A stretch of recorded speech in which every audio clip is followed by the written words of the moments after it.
Good morning. I'm Christina Henderson, Executive Director of the Montana High Tech Business Alliance, and again, your MC for Day 2 of the Last Best Conference. Welcome. Welcome back. So yesterday, I told you that I have this secret side hustle and that my goal for the Last Best Conference is to find inspiration and courage in this creative side project. And there were like 3 points that really stuck with me from yesterday. The first was made by Jamie Bowling from Talarico when he talked about their goal for these really challenging art installations that they do is to try to have fun and be playful. And I was like, wow, I need to do that. I don't know if you can tell, but I'm kind of an uptight person in my daily life. And in my creativity, I can be really uptight about it, and it has to be perfect, and was it going to be successful? And I worry more about that than I do about having fun. So it's such a good reminder. The second thing was I told you I used to be a teacher, and so I have a soft spot for kids. And McKenna was incredible, and her courage in pursuing dance and something that she loved, even though she's like 2 years older than the other kids in her class and starting from behind. And particularly at an age when kids can be really self-conscious, was such an inspiration to me and honestly moved me to tears. And even just thinking about it, it does.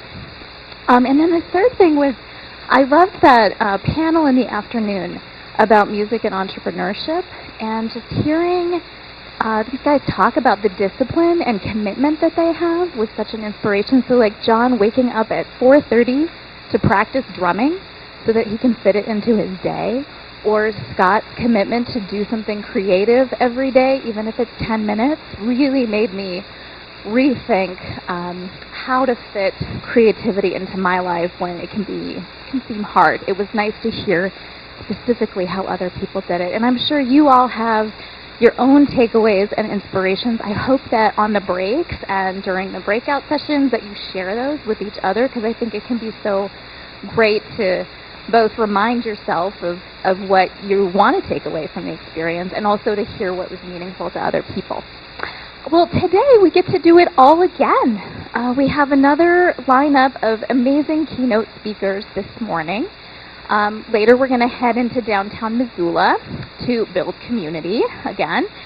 Visit lbcon.com to create or find an afternoon breakout session, and also to book the one-on-one coaching sessions. You can still do that. And don't forget to post your photos and insights on social media, hashtag LBCon2019. This afternoon at 2:30, we'll reconvene at Cambium Place at the Old Sawmill District for a panel discussion, Creating Badass Content for Your Brand, with moderator June Moore. 3:30, we'll have the Last Best Startup Competition, sponsored by Cascadia Business Development. And then we'll end the evening at a final party with an art installation by Talarico, so we can see how far they've come, music by Chloe Gendro, and food by Market on Front. And remember, every piece of this experience ties back to the values of creativity, community, and courage. So we're going to hear more about that with the first of our keynote speakers this morning.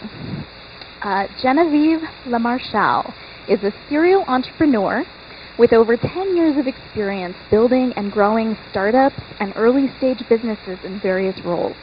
She's a general partner at Founders Pad VC and founding board member of XXcelerate Fund. Genevieve has advised and mentored over 1,000 early-stage entrepreneurs, a majority of them women and minorities. She joined us today from Portland, Oregon. Please welcome Genevieve LeMarchal.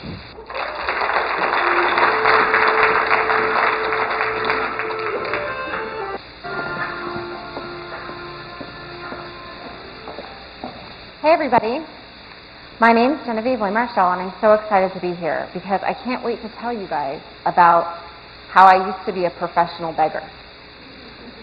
I basically went around town full-time asking people for money. And it wasn't until Mark Cuban knocked some sense into me that I realized that when it came to growing a startup, I was doing things so wrong. But I had to get to that point where I had the worst night of my entire life before I was able to figure out how to fix it. You see, the worst night of my life for me was that pivotal moment. It was a paradigm shift. And I realized that what I was doing was sitting in the stands. I was not playing in the game at all. And in fact, I was lying to myself, a delusional lie that I was actually building and growing my business. I was doing all the things, that all of y'all do. I was like getting out there every day, grinding, doing the hustling, all that stuff.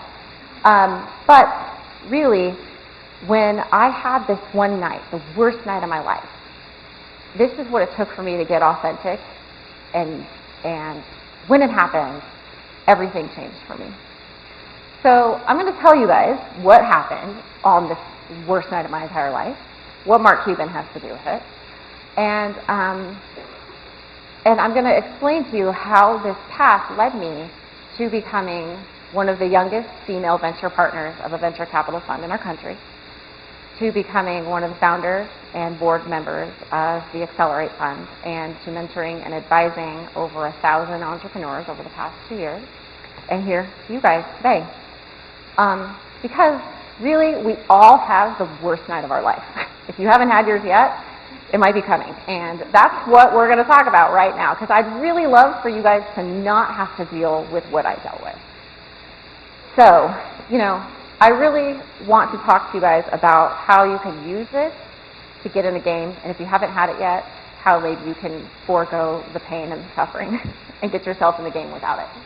So, the worst night of my life for me started a long time before this, but it culminated for me at 3 o'clock in the morning. I was sitting in the middle of my bed in my temporary, no heat Airbnb apartment in the middle of winter, just crying. I can't remember crying ever that hard, really in my entire existence. And I was completely in this desperate, hopeless place. I felt completely out of my league. I felt the weight of the world coming down on me, and I felt like I had no freedom and no choices. Has anybody here ever felt like that? Has anyone ever had that habit? Never? So what I had done that got me to this place was I was the founder of a startup. This was before I started doing investing, and I was realizing that I had given away all my power in my business and that I had none. And it was because we were missing payroll, and I wasn't able to pay my team. We weren't able to meet our obligations, and I wasn't able to pay myself. And I was realizing that I had made this ability to not be able to do this other people's fault. I needed an investor. These customers weren't buying from me. It was other things. And in this one horrible, horrible night, there was nowhere I could hide. It was my fault. It was all about me. As the CEO of my company, I made that mean that I was supposed to go out and raise investment money, not that I was supposed to lead my business forward, no matter what it took. So, at this point, I was like, Mark Cuban was right. Oh my God. If I knew how to sell, if I knew what I needed to do, I could fix this. And that moment where I thought about Mark Cuban, which is really weird, I realized that if I knew how to build a scalable and repeatable sales pipeline, I would fix so many problems. And I decided in that moment that I didn't know how, but I was going to do it. Never, ever again was getting customers ever going to be a problem for me. Ever. And it's never been a problem for me since then. So, the next morning I, got myself up on my bootstraps, went to the office, and I got this random invitation. They were like, sales workshop thing in San Francisco. Come to this. And I remember being like, I'm going to this. And I don't even know how I paid for it, to be honest. Seriously, guys, I do not know how I paid. We had zero money, like negative zero money. But I went, and I went to this workshop, and I was like, oh my God, this is great. This is the path I need to be on. I'm going to stay in San Francisco. I'm not going home. And so then I'd done like the Y Combinator process, which is an accelerator down there. So I kind of reached out to a couple people in the Y Combinator network, and I decided I was going to meet with the founders of fast-growing startups who had done this before, had been on the path, and their companies were at the place I wanted to go. So I would reach out, and sometimes I would just show up in their offices. I wouldn't even have an appointment. I'd just come, and I'd have like 2 coffees, and I'd say, "Hi, I'm here for 3 o'clock." And they'd be like, "What? We have a 3 o'clock? Okay." But I had coffee, so they let me in. And we'd sit down in their office, and I'd be like, "Okay, I'm a founder of this company, and it's doing this, and I want to know, what did you do to grow your business?" So they'd say, "Oh, we have this great marketing team, and we do this good production, we AdWord campaign." I'm like, No. What did you do when you were sitting on cardboard boxes eating ramen? And they'd be like, "Oh, yeah." Sometimes they'd go shut the door of their office, or they'd kind of like lean in, and they'd tell me what they did. And it was like the most bootstrappy, the most hacky, the least glamorous, just this stuff that I'm like, really? That is what you did? That is why I was making excuses this whole time that I couldn't do? I could do that. It doesn't sound awesome, but I can do it. And so I'm like, I'm going to talk to a couple more people. So I, validated this for probably about 2 or 3 weeks with the founder of Relate IQ, with the founder of 37 Floors. I went to Emergence Capital, which funded Dropbox's seed rounds and their Series A, as well as Salesforce.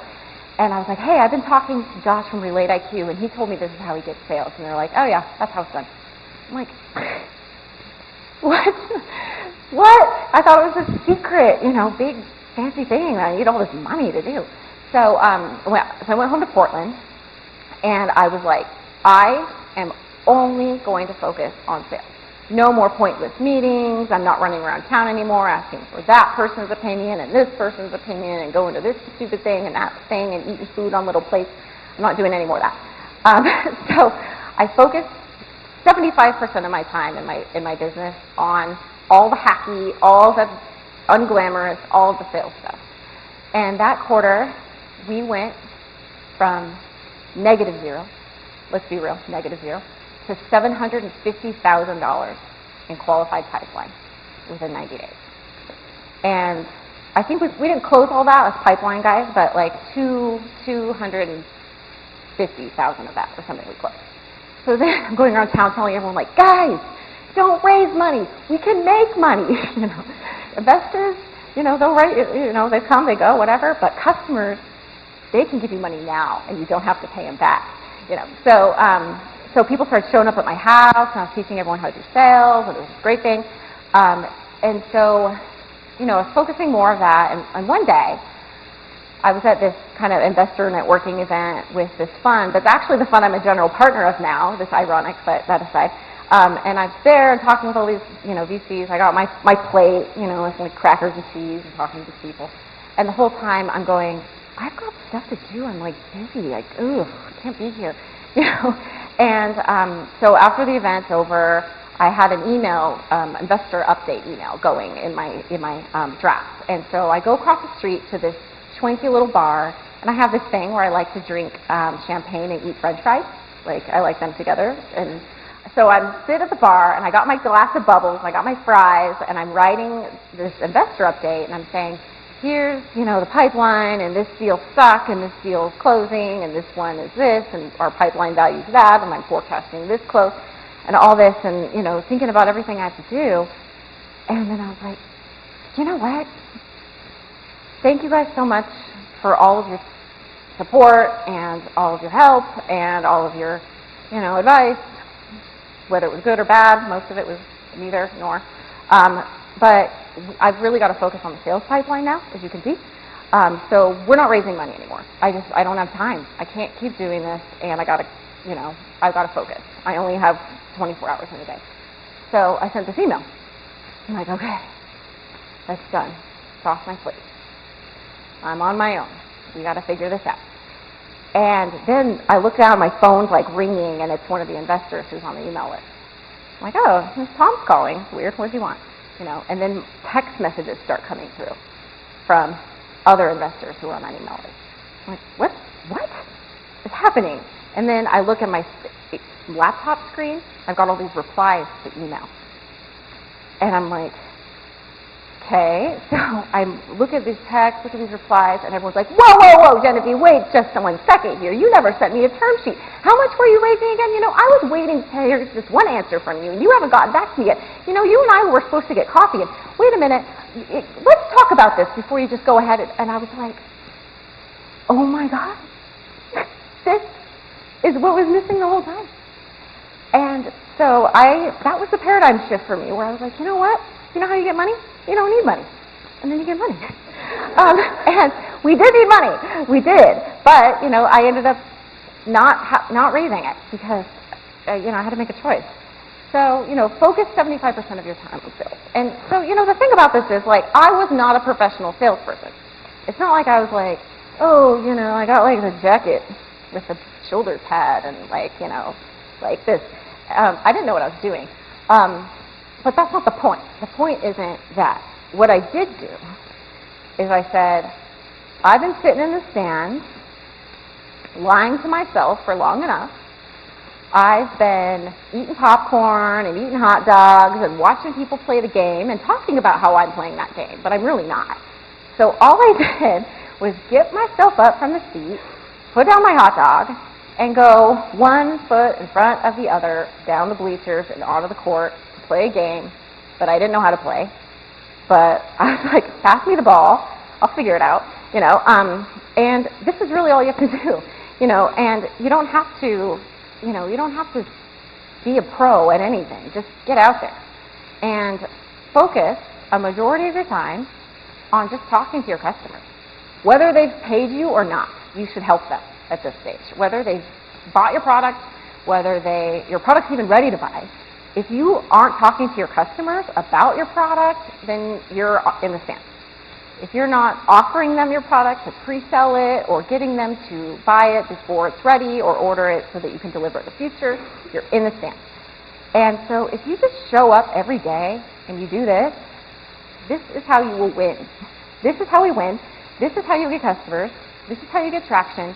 And that is how you get investors emailing you while you're eating champagne and french fries and asking to invest in your business.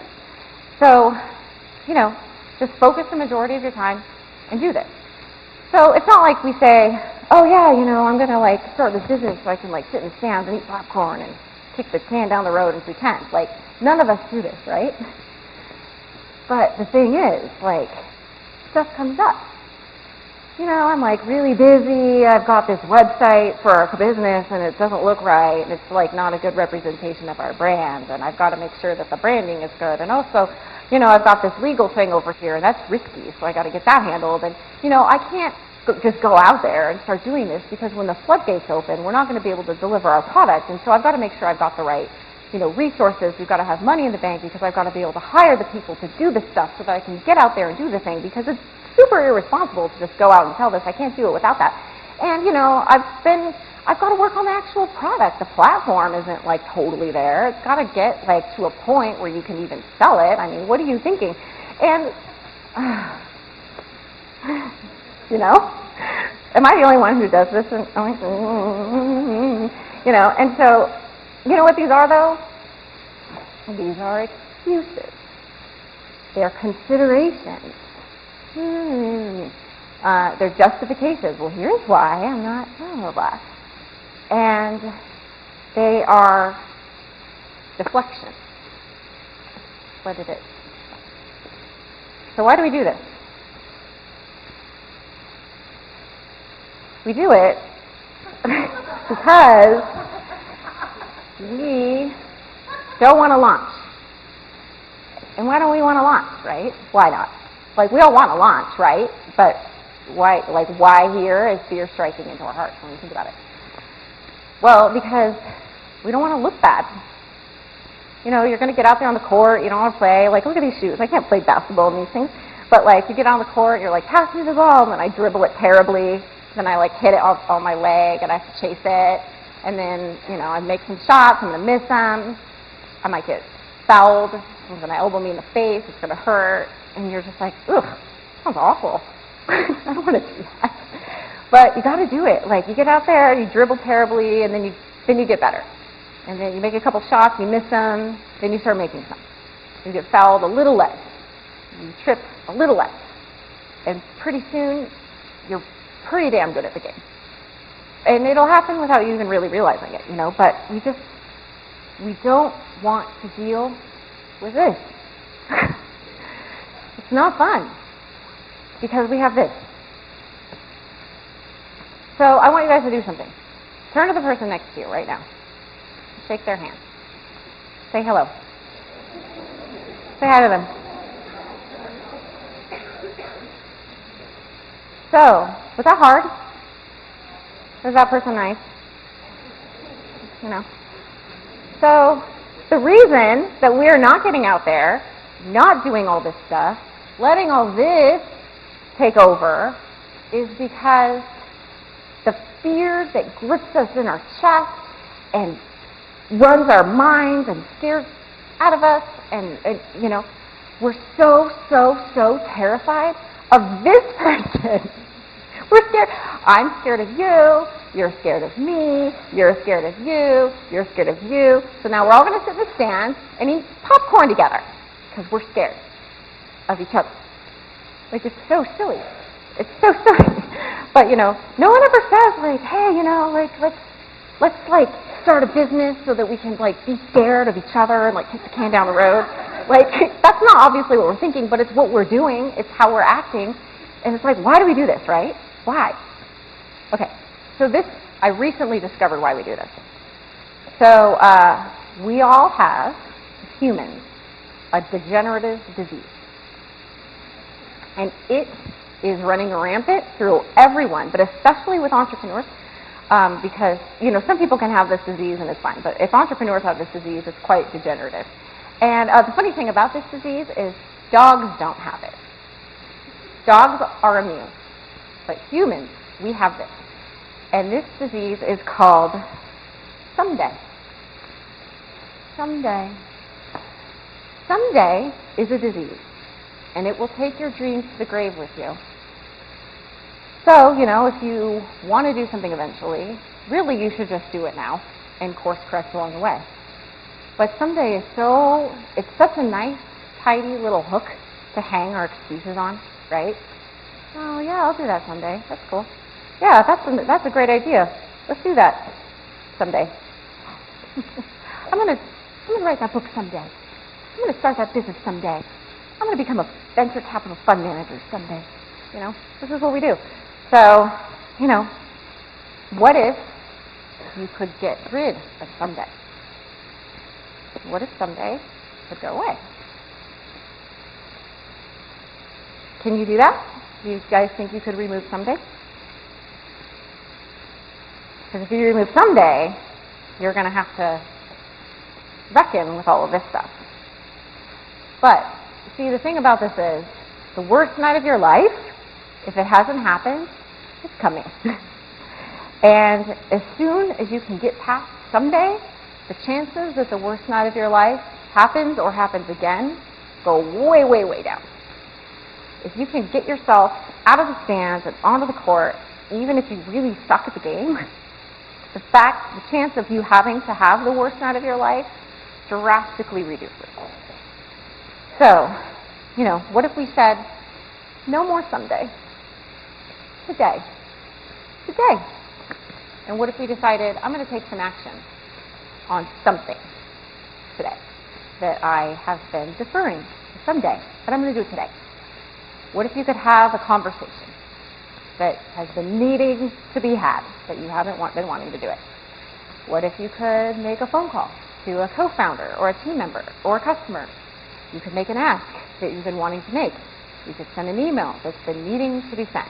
The thing is about someday is a disease, it's contagious, but it's also contagious when you get into action because you get that one thing done and it starts this snowball effect of things moving forward. Because really, you cannot rely on someday, you can only rely on two things. You can only rely on today, and you can only rely on yourself.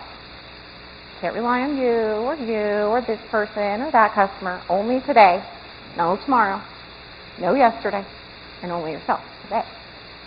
And, sometimes people will push back on this. They're like, no, you can also rely on death and taxes. And you're like, okay, yes, let's not talk about death. Can we not? But taxes, you don't even have to rely on taxes. Because you know what? You could move to another country. And then you don't have to pay those. But, I mean, you can't ever come back. But you do, you know. So really all you have is today, yourself, and also death, but let's not talk about it. So, you know, are you going to wait till death? Or are you just going to do it today? So I took action on the worst night of my life. And I didn't really realize that it's what I was doing, but I was just so sick and tired of being sick and tired. And I just really, really didn't want to be ever in that position again because it was so painful and it hurt so bad. And so the commitment that I made to myself was that sales and knowing how to get customers would never, ever again be a problem for me. I haven't always known what to sell somebody. I haven't always had a product, but I always know how to sell. And I've really dedicated it myself to this discipline of knowing how to get customers so that I can then help companies I advise also get customers. I decided that, you know, if I was going to have something I was going to be really good at, I was going to be a weapon at that. So I got really good at it, and it's never been a problem. But I had to take action, and I had to really dedicate myself to it on that day and in that moment. That's what I did. So, you know, the thing about this is, you know, we all have a choice. You can choose today, you can choose yourself, or you can choose someday, you can choose someone else, and you can choose later. So I'd like to make an offer to all of you guys to get into action today. I'm going to be teaching a workshop about your sales pipeline, breaking it down today at 12:30. I don't know where. Coffee shop somewhere. So you're all invited to come to that, and I would love to help you all get into action and make your dreams for your business happen today. Thanks.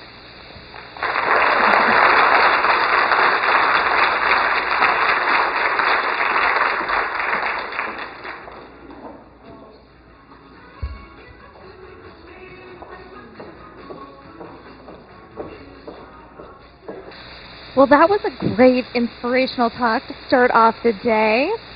Next we have John Hitchcock. John is an artist, professor, and associate dean of the arts at the University of Wisconsin-Madison.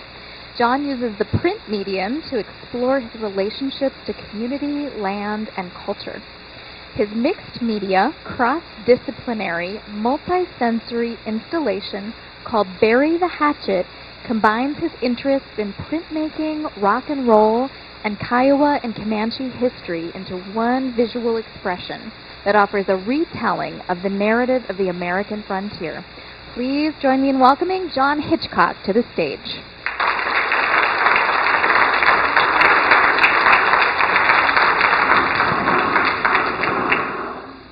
Thanks for coming out early. Take it you can hear me, right? No! Can't hear me? Here we go. All right. So, hey, thank you all for coming out this early morning. As it was announced, I have a museum exhibition in the Missoula Art Museum, and I want to thank Brandon and John for installing that. They're here today. And also the band's coming. I'll talk more about that in a second. Megan's still in the seat. But a little video first. Here we go.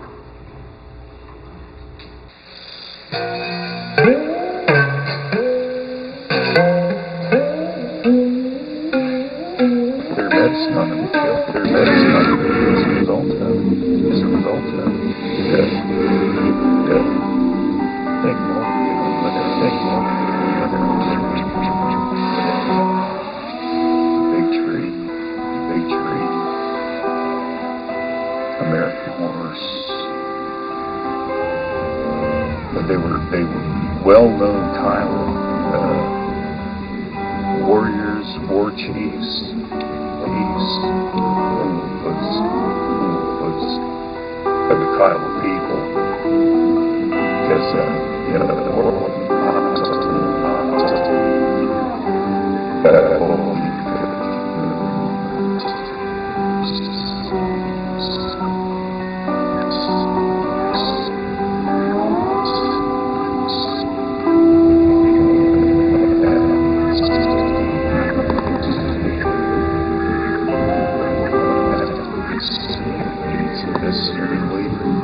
Nobody objected. Just like when the guy that named him chief had he had failed. He felt like he had failed his people.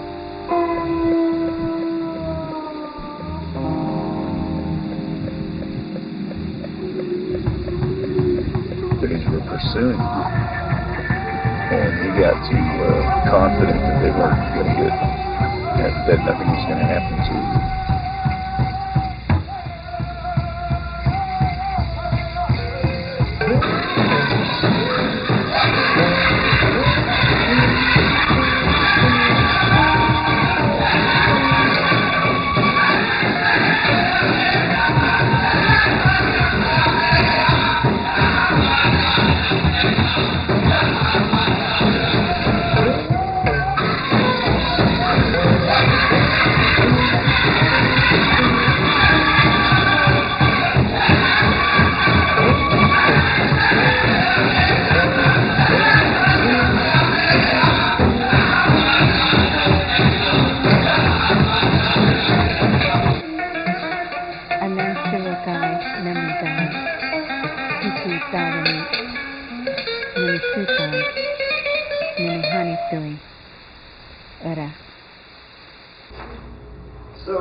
That was Oklahoma, a little taste of Oklahoma for you. Originally from Lawton, Fort Sill, Oklahoma, and Medicine Park area. And at one time the mountains were as big as the Rocky Mountains, but now, over thousands of years, the only one of two mountain ranges that run east and west. They dwindled down to these small hills.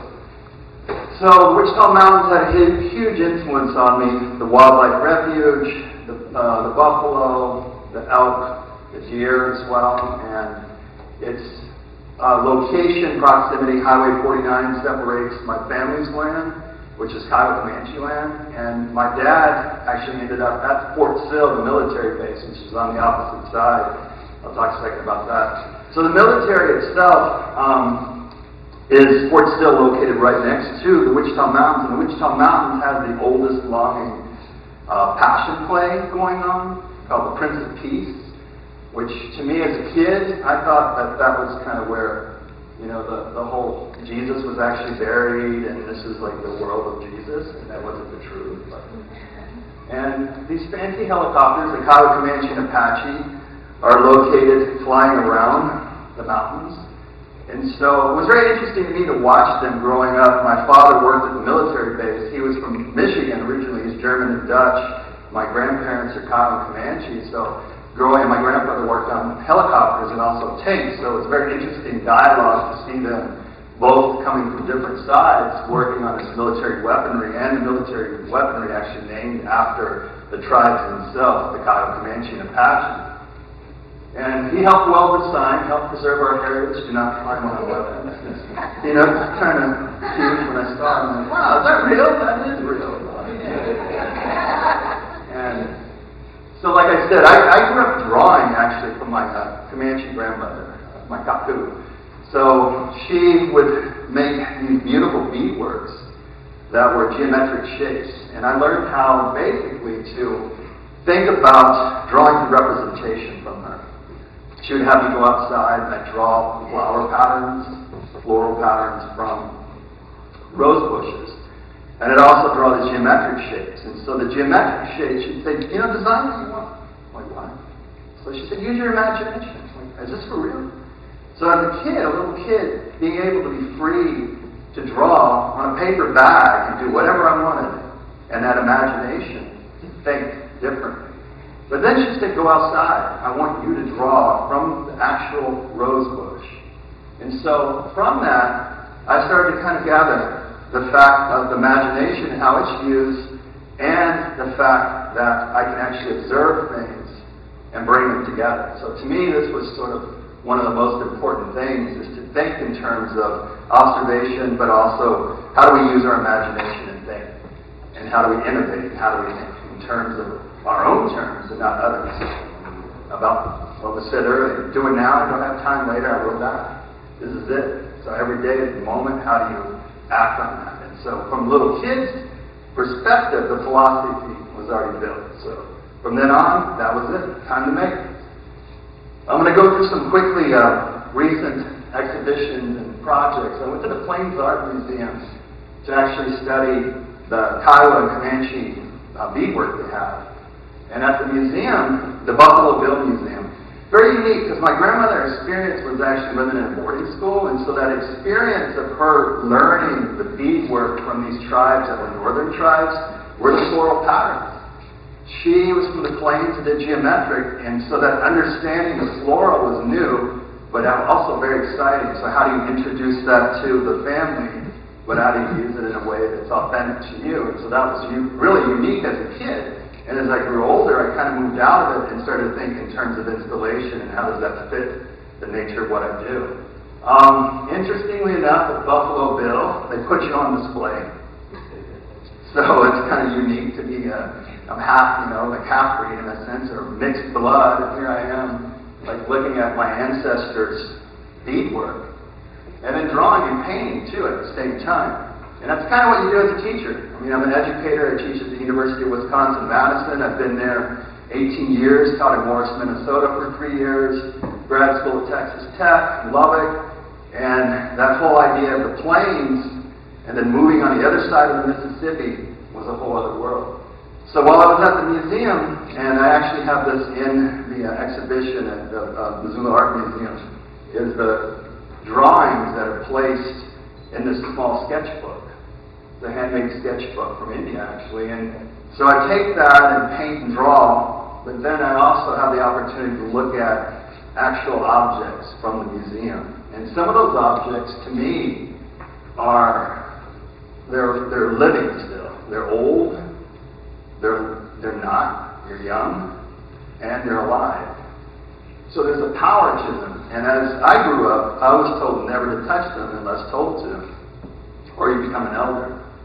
And I realized, as Hunter, the person who was helping me, Hunter Oldell, actually maneuver the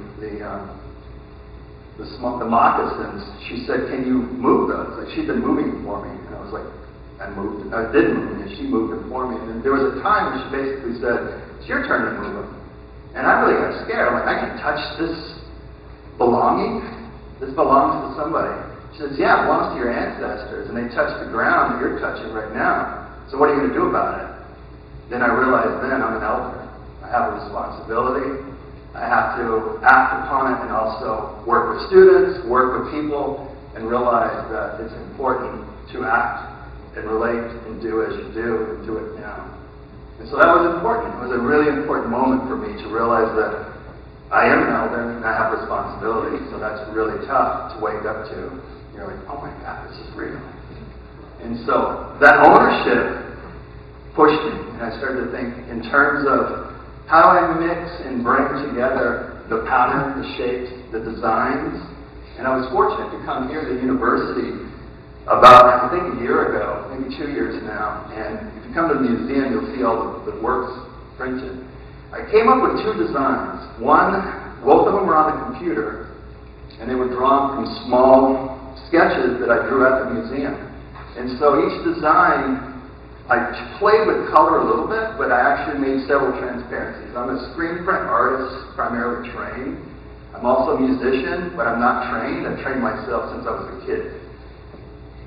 And these 2 designs later become activated in several screens, and we burn, I think, 24 screens, and we start to make these visual narratives that come together. I made 120 prints, and we did this in a week. Jim Bailey and Jason Clark were the 2 professors at Missoula that were incredible, that helped out making this. And we literally did 120 prints, 22 by 30, and it was mind-blowing. And so this is one of the pieces that was, some of them were collected by the museum, some were collected by the university, and then I kept, I think, 40 or 50 of them because there were so many of them. All right, so one more video, a little bit more talking, Bury the hatchet, and I'll talk about that.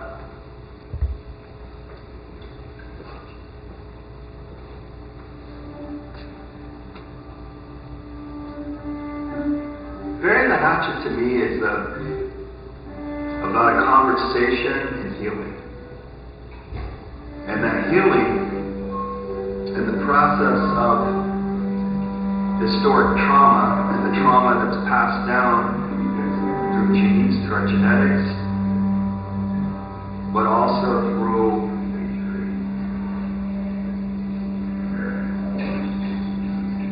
stories.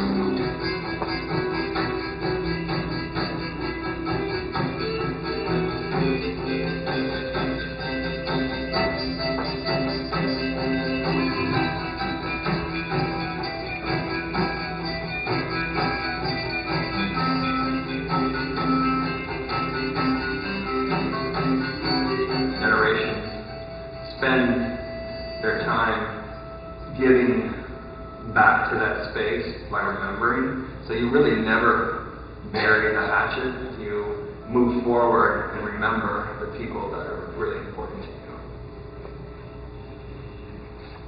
So bury the hatchet consists of Nate Ming, who is the singer for the Stolen Sea, Hannah Eldon, who is our clarinet player, Allison Lenz, who plays cello, me on lap steel, regular guitar, and pedal steel, and Ryan Lansing, who's here with us, as well as Maeve Leslie, who's our assistant too, helping us, and she's in the graduate program. So there's always that continuation of learning and living and the experience. So at the museum, to me, it's the first time to bring everything together, to bring the musicians involved. My partner, Emily Arthur, got to sing on part of it. There's vocals from my grandfather that's on the album. There's also works by Jason Cutnose. There's Neon, Chad Oliver, who lives in New York, and also Caitlin Mead. We're part of the, Caitlin is an opera singer. She will be performing tonight with us, and we're also playing in Zootown tomorrow. So it's got a combination of actual objects and neon video combined. And so the whole narrative is we have on this record, digital download and a CD, and made the letterpress prints. There's 4 prints, the screen printed colophon front page. The sounds, you heard some of that already, are a mixture of our music combined with my grandfather's narrative, dancing sounds from powwows that were from the 70s, also hymnals that were taken from my grandparents' house from the 80s and 70s, intertwined and mixed as a combination. And they're mixed together. My aunt, Juanita Pataponi, says the Comanche prayer, a little bit of Kiowa involved there. Taco means grandfather. So we have that combined, and that prayer was done for my nephew's birthday. So it was sort of a bringing together of various voices, and having us tell the story. And the story, Doheen, is 101 years old, back in the late 20s, early 30s. And he's telling the story of the Comanche people and what life was like on the plains, and what did that mean to the people, and how is that represented. And my grandfather tells that on Reel to Reel. I later got a professorship at the University of Minnesota, had that digitized, then later talked with Ryan and people. I worked with this piece for a long time, but I never could come together. And one of the big artists for me was Terry Allen, who's a huge artist to me that brings things together. Guillermo Gomez Pena, and also James Luna as a performance artist, and seeing them, and then Quick to See Smith, who's extremely important in my life. So those artists, how they intertwine and bring things and tell those stories are huge. And so the album itself, which we're selling at the museum, and you can order on my website as well, has that combination. But it also has the visual narrative. There's the band. Mine's Ryan, but Ryan's here somewhere. We got the album here too. Maeve's got the album here. What do we got? This is my swag sale time. We have the double record here with the actual letterpress. So you're welcome to look at. We'll have available white vinyl very rare to have white vinyl. I haven't seen white vinyl. We have fancy t-shirts. Look at that. We printed these ourselves, Maeve and I do teach printmaking, so we actually do it all ourselves, but it's at the university. And what else do we have? There's the prints, too. The prints are also up. There are 120 originally, but I think at the museum show we have, I think, 40. There might be a few that we didn't quite hang. There's my website, hybridpress.net. But I hope, thank you.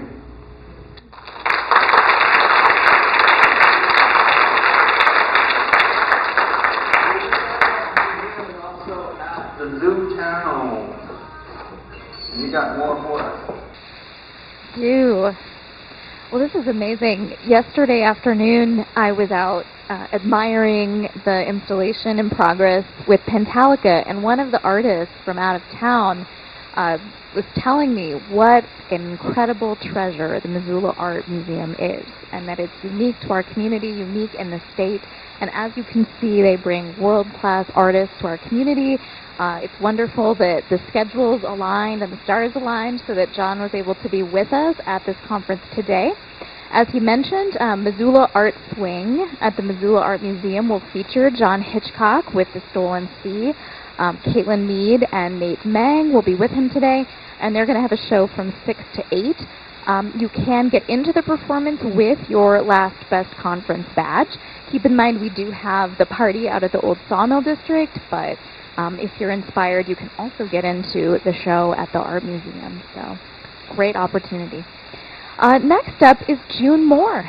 She's the Director of Growth at Affari, a creative agency specializing in design, engineering, and digital marketing. She's based in Missoula and leverages a diverse background in organizational psychology, management consulting, sales, and marketing to help corporate and nonprofit CEOs and CMOs navigate complex messaging problems and transform them into sustainable organizational growth. Let's hear it for June Moore.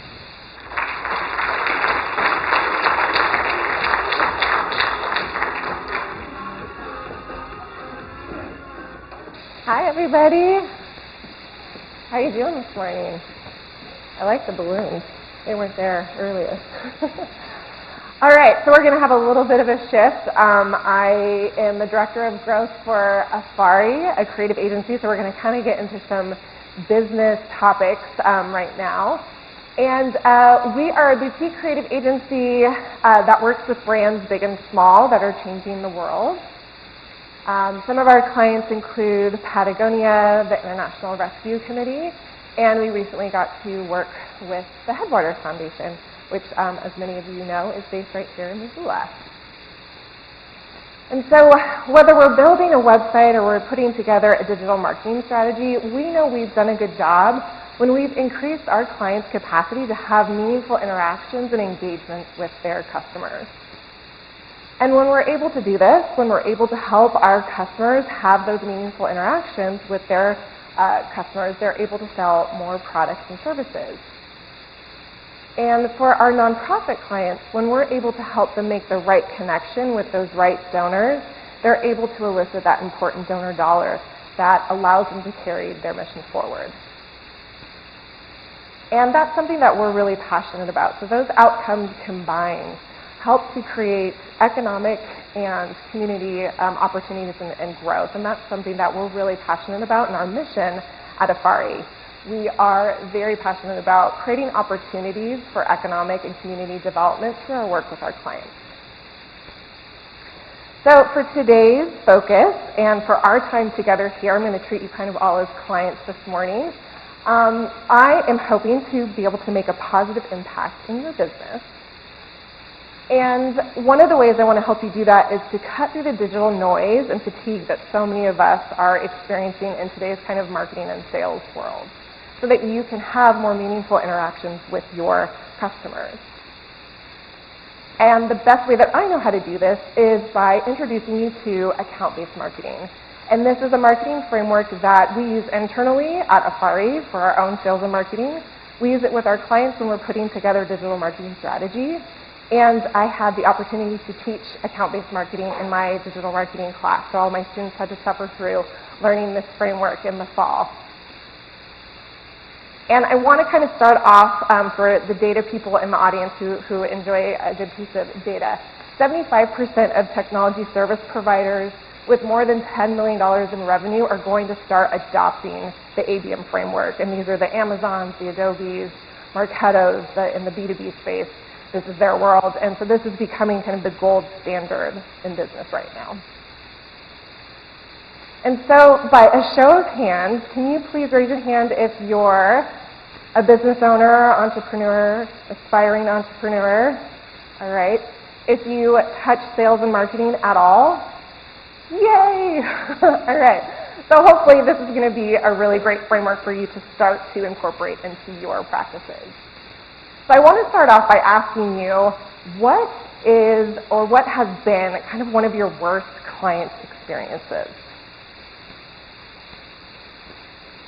So maybe this is a proposal or a bid or an RFP that you put together, you thought was a slam dunk, and then it went to your competitor. Or maybe this is a time when you brought in a client that you thought was your dream client, and it kind of turned out to be a nightmare. We've all been there. All right, so I'd like you to table that for now and shift gears a little bit, and I'd like you to think of your best client experience. This is working with people and accounts and clients that really light you up. This is the work that you love to do. Now, what if you were able to attract and only work with those types of clients, with your best fit clients and accounts? Well, ABM, the account-based marketing framework, is designed to help you focus on the right types of accounts, the right types of prospects, so that you can do that work that lights you up, and you can start to land more of those best fit accounts. And the best way that I know how to introduce this account-based marketing framework is to take kind of our traditional marketing and sales funnel, right? We've all seen this. And with a traditional sales funnel, it's really wide at the top, and we're kind of trying to stuff that funnel with as many leads as we possibly can. Well, ABM, account-based marketing, is very different. So we have our traditional sales funnel in yellow, starting again with that really wide net that we're casting. And account-based marketing literally flips that model on its head, and it says, instead, we're going to start by identifying our best fit accounts.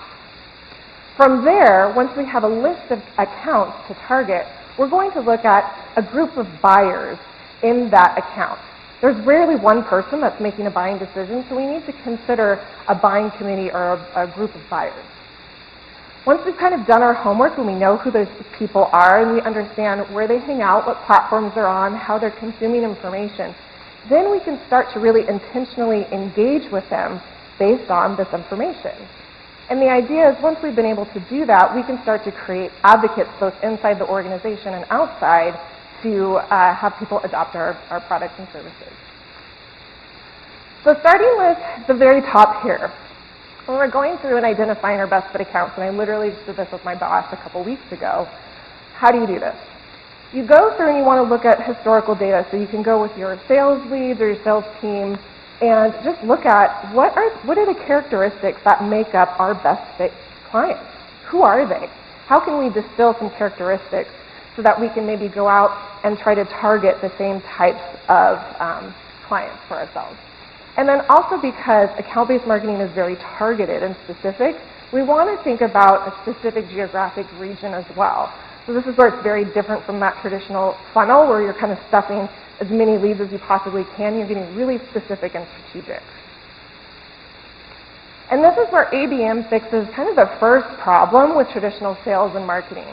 With traditional sales and marketing, we kind of have an inherent misalignment that's happening because we have teams that are focused on different things. So your marketing team is traditionally focusing on leads, right? Trying to get leads and as many leads as you possibly can into the funnel. Whereas our sales team, they're traditionally focused on sales on an account level. We don't have leads managers, we don't have leads executives. We have account managers and account executives. So our salespeople are focused at the account level. So this is where we have kind of that inherent misalignment with traditional sales and marketing that ABM solves.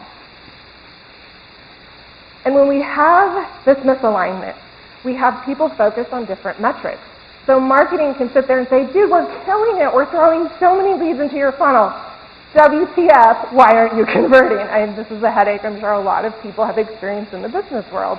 And the sales team is sitting over there going, yeah, but these aren't the right types of people.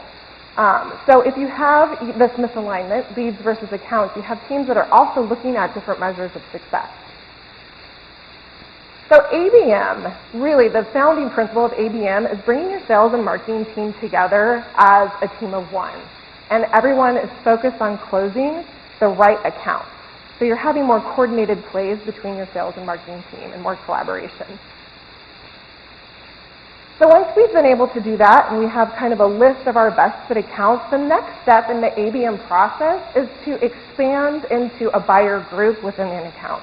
And as I mentioned earlier, it's rare that it will ever be one person involved in a buying decision, right? When you're in an organization and you're going to implement a new product or service, you have people who have to consider the budget implications. You have people who have to go and implement the new tool. So there's a lot of people that are involved in this buying decision that we need to talk to as we're starting to approach them and wanting them to consider our product or service. And these buyers make up the buying committee. So on a human scale, this is what this looks like. Here in this example, we can see we have our chief marketing officer, our VP of marketing, and so on. So you can see kind of what the buying committee looks like in an organization. From there, we want to kind of start doing some intel because account-based marketing is all about personalization. How can we get away from the blast and batch and kind of spammy emails and actually put stuff in front of people that resonates with them? And one of the best ways to do that is to actually do some buyer persona work and try to come up with a composite of who these people are that we're trying to target. This is the work that I nerd out on and I love to do. I love spending time looking at LinkedIn and looking across a bunch of different social accounts to try to understand who these people are, what makes them tick, what brands they might be loyal to, and how they make buying decisions. So for example, we can see here Tom is a VP of sales. We can kind of see some of his hobbies, some of the things that he participates in outside of work, right? Because we bring our whole selves to work, so our marketing and sales should probably take that into consideration. And we can also see kind of where he's hanging out in terms of platforms, which is really important in what channels he's hanging out on. Same thing with Tamara. We can see some of her hobbies. Glassdoor has a lot of really great information in terms of income, so we can kind of get a sense of, again, who these people are and what makes them tick. And from there, we can actually start to engage these people, again, on the platforms that they're hanging out on. So Tamara is somebody who's consuming things and content on Instagram. So if we can nail down that people like her are hanging out in certain places, then we can better serve them based on how they purchase, where they're hanging out, and how they're consuming information. And then we can start to scale our outreach. So we have our buyer group. We've named off who those people are. And for anyone that's using a CRM, a lot of times you're already doing some audience building. One of the things that we do with ABM is we start to look at not only the buyer, who they are, but we want to know what types of decisions they're making, right? So we know a CMO at the top of an organization is going to make a different decision and have a different place within that organization. And the idea is that when we're putting our marketing collateral and sales outreach together, we can start to put the right information in front of the right people. We're not going to put a white paper necessarily in front of an account manager around making high-level decisions. So this allows us to go through systematically and start using a tagging system in our CRM so that when we're ready to scale, we can scale the right information to the right people. And again, these are what this might look like for our buyer types, looking at who our decision makers are, our champions, so they may not be making that buying decision, but they can still be a champion for your product or service if it can impact their department or their team. All right, I have some in the weeds slides for people who like to get in the weeds. This is how we operationalize ABM. So we can see here we've selected at the very top the Seattle market. This is where we want to focus our efforts. We have our target accounts. We have a list of those accounts selected. We know who the buyers are. We've gone through and done our homework to find out where they sit within the organization and what kinds of decisions they might be making. And that allows us to actually start to serve up and put information in front of them based on who they are. Again, ABM is taking that extra step to make sure that the information we're putting in front of people is personal. And one of the things I love about ABM is the buyer persona work. And again, that allows us to extract information so that we can have that authentic engagement and connection with people. Engagio is an ABM analytics tool and platform. And this is an awesome example, kind of case study. They inspire our team a lot. We like to kind of steal ideas from these guys. But at Engagio, they wanted to get a meeting with a CMO. And so instead of just doing like a regular sales drop where maybe you're just dropping off your company swag or doing kind of a cold call or a cold email, these guys saw on this person's Twitter account that he likes Cadbury chocolates and wine. So instead of doing, like I said, that cold outreach, they delivered a package that said Cadbury and wine for a moment of your time. Now, they still had a branded piece of collateral in there, but the play wasn't about Engagio. The play was about the client and the customer and making that more kind of meaningful interaction and connection with them. So we had a client in Virginia Beach. I work remotely, so most of my team is in Virginia Beach. And this particular client came to us. They wanted to get a meeting with an event company that puts on events like weddings and conferences and stuff like that.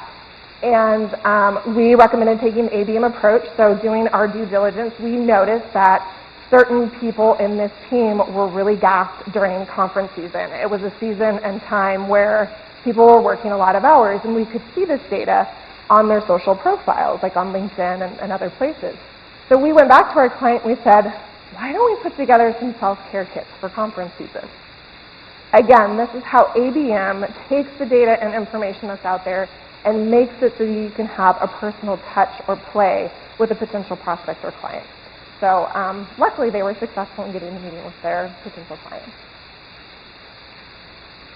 And you can see how when we do this, when we actually take the time to get to know the human behind the prospect or the lead, we can start to cut through that digital noise and have more of those authentic engagements and meaningful interactions with our clients and customers. And at the end of the funnel here in ABM, the ideal situation is that we're converting prospects and leads into customers. But the idea is, too, that if we've done our due diligence, we're doing this personalized outreach, we're not spamming people, but they're getting something that's a little bit nicer touch, then they're going to have a positive brand experience with us. And we know that when people have a positive brand experience, whether they're a customer or not, they can still be an advocate or an evangelist for our product or service. So the idea with account-based marketing is that we can take people that are customers and non-customers and create advocates for our brand. All right, so account-based marketing, as we wrap up, I'm going to leave you with some key takeaways. So the Information Technology Services Association did a survey in 2015, and they found that 84% of marketers said that they had a higher ROI using ABM than with traditional marketing programs and plans. Demand-based, which is in the B2B space, they saw a 285% higher close rate for enterprise accounts, and they saw 166% higher close rate for their mid-market accounts. So I'm going to leave you with 3 whys for ABM. And the first one is efficiency. ABM is focusing your time, energy, and resources on the types of accounts and clients that are likely to drive revenue for your company. Acceleration. So because ABM recognizes that there are more than one people in a buying decision and engages that buying committee, it helps with the acceleration of your deal. And number 3 is alignment, and to me this is the most important one, bringing your sales and marketing teams together so that they can be coordinated in their efforts to close those best fit accounts.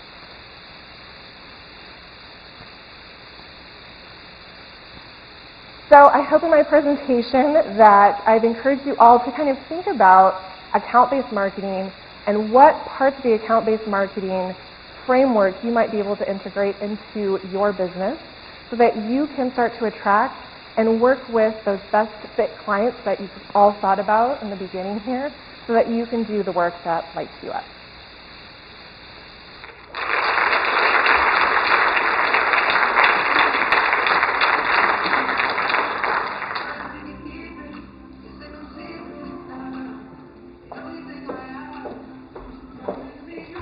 Well, I don't know about you, but my wheels are spinning about how I can apply account-based marketing. That was great. Thank you, June. Next up, we have Sarah Kay joining us from Portland, Oregon. Sarah serves as Head of Global Innovation Marketing for Nike. In addition to perfecting the brand strategy for Nike, Sarah has worked to develop brands globally in Australia, Central Europe, Latin America, and North America, and regularly volunteers as a brand and career coach with entrepreneurs and small businesses. Please welcome Sarah Kay.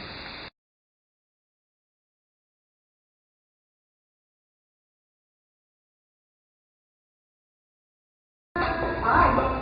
I'm going to speak slowly at first because you can tell from my accent I'm not a local. And sometimes it takes people a moment to understand what I'm talking about. So, alright. Yes, thank you for having me. My name is Sarah Kay. I would like to talk to you today about stories, about our personal stories, and how you can use your personal stories to your advantage. So, I trained as a life coach in 2011. And since then, I've had maybe 2,000, 2,500 conversations with different people from around the world. And there is one thing for certain, and that is that most people have a story. And sometimes that story can help them, and sometimes that story can hinder them. When you have a story, it gives you a unique advantage, I guess. And it's great if you can use that to help you in life achieve a dream. But it's a pain in the neck if you can't use it, and it hinders you and holds you back from achieving your potential in life. So, when I think about creating advantage, I ask myself 3 questions. Where am I now, or where are you now? Where do you want to get to, and how will you get there? And it's the where are you now part of this presentation that I want to share a very personal experience with you guys so that you can see how I've tried, at least it's a journey, to get to a place where I can understand where I am now so that I can really understand the impact that I can have on the world and how I can move the world forward in my own way. And then I'm going to share with you some planning tools of how you can actually get after your personal dreams, business dreams, whatever you want to apply these tools to. Are we good with the accent? Yeah. Okay, good. I'm speaking really slowly. Normally I speak really quickly. So where am I right now? After a lot of work, I've landed in this proposition for myself. My job in this world is to help people, or myself, other people, and companies to create a bold future. But let me tell you, it has been a long road to get to these few words. And it's that story that I really want to share with you, and I'm going to use a little prop because this is a very vulnerable story, and so I'm going to need my notes to be able to tell that story to you guys. Do you guys know where this is? You watch Game of Thrones? This is Winterfell. I am from a place in the north of England that looks a little bit like this, and it's situated roughly where Winterfell is situated on the opening page of Game of Thrones. It's pretty rough. It just so happens also to be where the centre of the Industrial Revolution began and continues, and it's a town called Bury, and actually a small story around my little town called Bury is that we were doing some introductions at work one day, and it came to to my turn, say who we were, where I was from, how long we've been at night before. And I said, yeah, it's okay, didn't really people carried along. And from a town called Berry, and somebody said, oh, is that spelled B-E-R-R-Y, like raspberry or strawberry? And I was like, no, it's spelled B-U-R-Y. And at that moment, it kind of occurred to me that there was a reason why it was spelled like that. And it's just everyone sort of shuffled around, and you do feel like you're a bit dead when you live there. But yeah, so Winterfell was my home.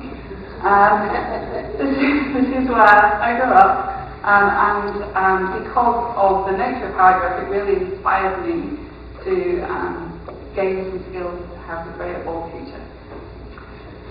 So this is me and my dad.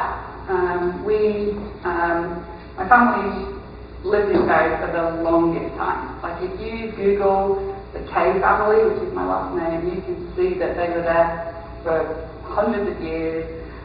Through the Industrial Revolution, everyone had like 11 kids and they're all called K. And so my whole family on my dad's side is based here. If you read my notes, and here's the story that I want to share with you. And in translating the learnings of this story, it's how I got my positioning statement. So my grandma and granddad lived in this house here. They lived in this house for 50 years. It was a little terrace house, 2 up, 2 down. And they were serious salt of the earth. My granddad was a quartermaster in the British Army. He served the submarines that were off the coast of Scotland, in that area, between Norway and Russia and all of that. And during that time, my grandma was in the land army, and she later went on to make Reebok shoes in the factory that was near us, which is where Reebok started. So I've had the old sports industry in my blood for quite some time. One of their kids, my dad, he was a middle child. His name is Roger. Pictured here, I think he's about 40, with me sitting on the wall. I would be about 11. I was a real tomboy, as you can see. He was my long-haired, blue-eyed hero. I remember distinctly the golden hair on his arms and the tan that he had, the blonde hair. And he's also quite an athlete, but by the time you see us in this picture here, sitting on my grandma's front wall, my dad was a raging and violent alcoholic. He would drink at least 2 litres, or in American terms, over 2 quarts or half a gallon of cider, or a litre of vodka every day to bury his hurt and anger. And as my dad would have told you without much prompting, he left school at 16 because he was dyslexic. He was told that he was useless by an aunt, and he was bullied by his brother. And his story haunted him from the day that I was born until the day that he passed away. By profession, my dad was a talented draftsman and quite the entrepreneur. He started and successfully ran 5 companies, and then one by one they all went bankrupt in the recessions of the 1980s. His blackness during that time became my blackness and our blackness as a family. He tried to commit suicide multiple times, taking pills, jumping in the river, drinking until he was completely paralytic or passed out. And sometimes you would see him staggering up the street, and it was like seeing somebody else's person, somebody else's family member, somebody else's dad. Eventually, he turned the violence and the anger that he felt about his story on his inside onto my mum. And when I was about 11 years old, just after this picture was taken, he tried to strangle her. She left home, and then when she left home, guess who was next in line? So, over this period of time, I got thrown out of home several times. Once in my socks, and no coat in the middle of winter. My dad did not care where I went. He was usually out. I have a distinct memory, actually, of we used to have a key planted in just behind the back door, and it wasn't there one day when I needed to get home. We used to have to climb up onto our roof, onto the house, and into the bathroom window and down and in and whatever else. And so we were a real latchkey kid. Or roof kid, I don't know if it's got to be better terms there. So my mum was already living with the next door neighbour at this time, some miles away, and they lived in a tiny house, so I had nowhere to go. I had to stay home with my brother, and we had to deal with this nightmare. Over the years, I had several stepmothers who simply hated my guts, just the very first thing. And I had no idea that people could hate somebody that they were supposed to care for as much as they hated me. So I found my own way. Now you see what I need to know. So I found my own way. I took a lot of drugs, I drank a lot, and I absolutely hung out with the wrong crowd. Periodically I had nowhere to live. I remember sleeping on many floors belonging to people I didn't know, or I would take off into the hills. We lived in the hills, so like Montana, so I'd take off into the hills and sleep in old fallen down farm buildings. I also lived in Manchester during the time of the IRA, and so even if I was somewhere else or in town or out clubbing or on my way home, there seemed to be the potential for danger everywhere. And all this happened before I was 16. So by the time I got to 16, I was absolutely fully loaded with a story that was not mine. It was not my story. I was not the person that I was behaving like. And I spent several years simultaneously spinning off a central axis, which ordinarily would be family and routine and all of those things, and trying to get through school. My teachers, can you imagine being my teacher at this point? They absolutely didn't know what to do with me. My reputation, according to one teacher, preceded me. This is the day that I showed up for sixth form in the UK, which is like 16, 17, and she turned around and said, "What are you doing here? Your reputation precedes you." And honestly, I didn't feel like I'd done anything to warrant what she was talking about. And I knew deep inside that this was not my story, but I was in it so deeply I couldn't see a way out.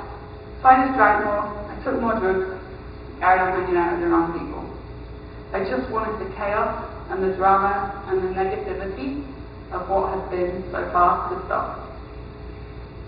And then one morning, aged around 17, I woke up like this yellow tinge colour, and I realised that I was reliving this pattern of being told I was useless, really living into that, and it was a story that was being perpetuated and given to me, and it wasn't my story. It was generations before me, a story that came through them. So I realised that I had to do something to turn this around. And at some point I wrote a letter to myself detailing what I wanted my future life to look like. I would have a university degree. I would travel the world. I would even work for Nike. It got that specific. It felt like an unachievable dream, but I don't know if you have teenagers, do they write letters to themselves, do they write a lot? I wrote a lot, and I wrote out complete worlds in terms of what my future world was going to look like. It just seemed like the most sensible thing to do, and it's a really great outlet because I have nowhere else to put these dreams. So I dared to believe in this vision for my future life, but I had, at age 17 or 16, no resources, no safety net, no family support, and absolutely no self-worth. So how the hell did I believe that this thing could happen? I had a lot of survival instinct, and I had a lot of anger. And I just basically scrunched up my face and scrunched up my eyes and just punched as hard as I could through the next 25 years. And so after failing most of my school exams, I miraculously managed to finish university with a BA honours degree, and the diploma, and the certificate with a distinction, which was a complete miracle because I had to keep retaking things and retaking things and retaking things. So I'd never learned how to be at school. I'd never really learned how to take on board this information because I was so distracted all the time. And earning money along the way, I spent the next couple of decades travelling, trying to understand the world around me, running away from all the things that I'd experienced previously. And whilst it was liberating to do those things, and I was still trying to prove to myself that I was any good. So I gained all of my career experience in this block of time, which is how come I ended up working living and working in 5 countries, living and working across different 8 years or something like that. I've managed to work some really great brands, and I just kept moving on, getting all this experience.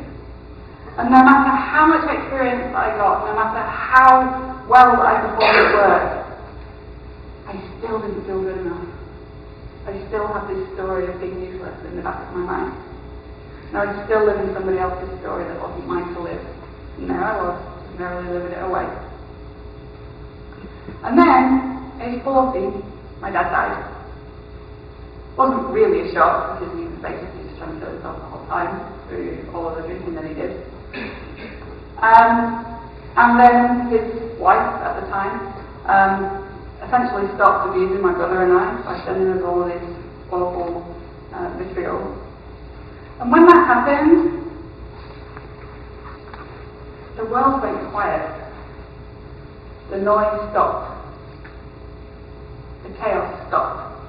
And it gave me the opportunity to really take a step back and understand what I'd learned through this journey. So I decided to write a book. And essentially the original idea was my gran had written me her life story, my mum had written me her life story, and so I decided I would add my life story onto this thing. And during that process, I came up with some learnings about how I'd ended up in this position and the things that had driven me forward. And it comes back down to this. Create a bold future. What I've learned over the years is that my pattern of behaviour hasn't changed. So the pattern of behaviour that I used to save myself, essentially, is now the same pattern of behaviour that I use to help other people with coaching if they want to go down that path. And it's also the same pattern of behaviour that I use to help my team do my work at Nike too. And so I learned, I think, through this process that it's really important to have a vision of where you want to get to. I learned that if you've got a vision, it's really easy to create a strategy to get there. And then once you've got a strategy, it's really easy to just keep chipping away day in, day out about, delivering on the goals that you need to deliver. And so I just wanted to share that with you, not because of the story particularly, although it's horrible. I wanted to share it with you because I think that no matter what story you have, if you take a step back and look about how you dealt with adversity and how you developed resilience and how you lived by having grit to get yourself out of some of these problems, I think that there's a really great opportunity to use those same tools for good for people. And so I think the next stage in my journey is to figure out how I'm going to use these tools to really make my difference in the world. And so that's how I ended up with my Where Are You Now? I realise not everyone wants to do all that work, but I think it's valuable work to do. So the next part of the presentation is really about, okay, so that's what you've got.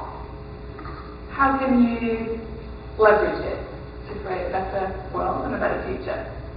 One of the things that I do a lot is visioning. So from an early age, I wrote letters to myself or to whoever. And I also used to do mood boards, and I still do those things. So as I'm thinking about how I'm going to use my creatable future positioning scenarios, that's what I want to do, that's the work I want to do in the world. I vision, and I'm constantly doing tear sheets out of magazines or looking online. And two of the things I'm envisioning, or I have envisaged recently, one is this beautiful house in New Zealand, which is not mine, and I don't have a house that looks like this, but I would like to make a house that looks like this. And so I have this has been on my tear sheet and on the front page of one of my books now for about 15 years. I'm working on it. I'm still trying to figure out where I want to live, but it's there. It's a dream. And this is my dog, Sonic. I always wanted a dog, and so he was on my tear sheet for a really long time.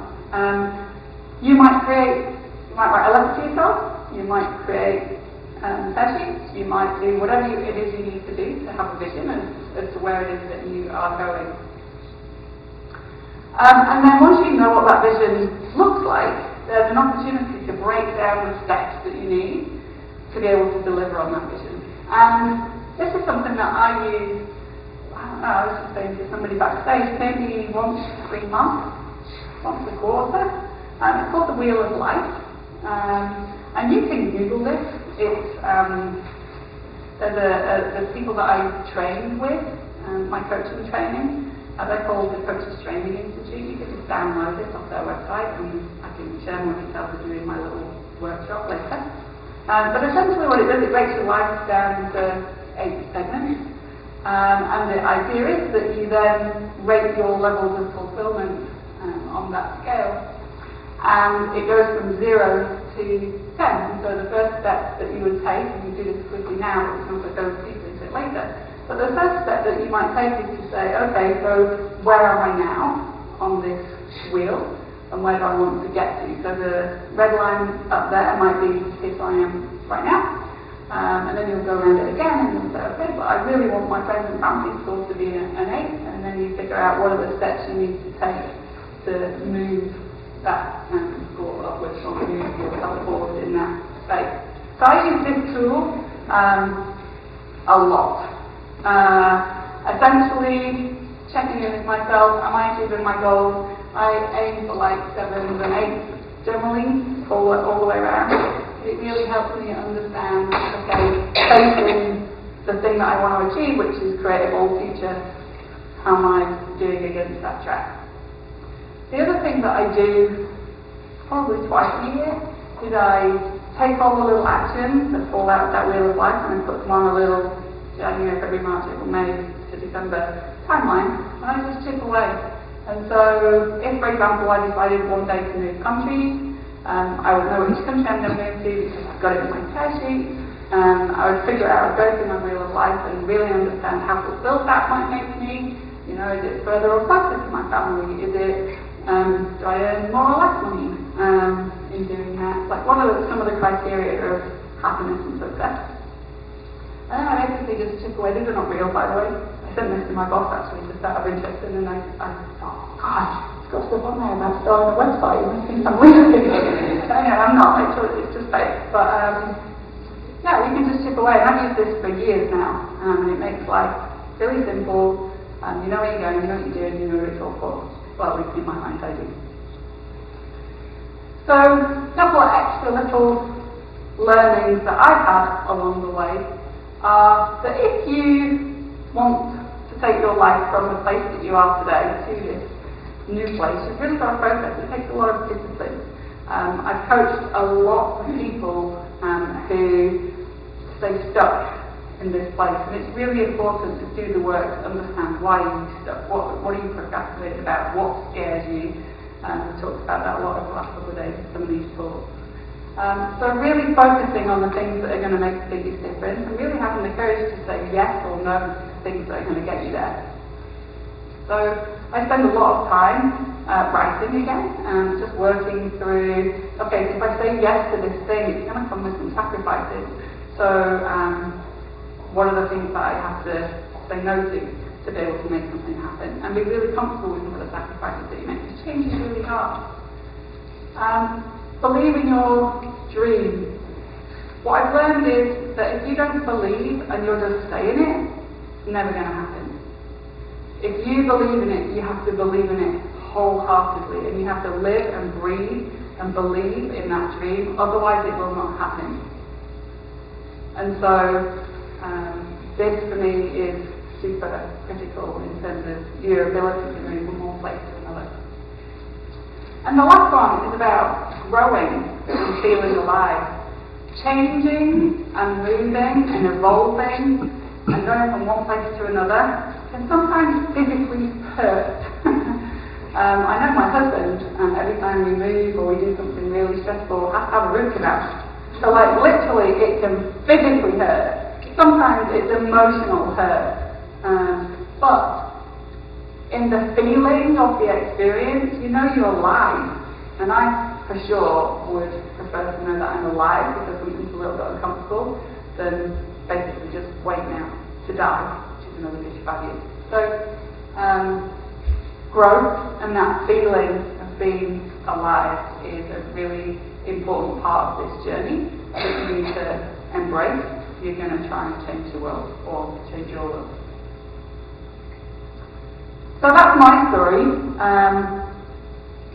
I know that all of you have one, so the question is, how will you use your story to achieve your dreams and your goals, and use your story to your advantage? Thank you.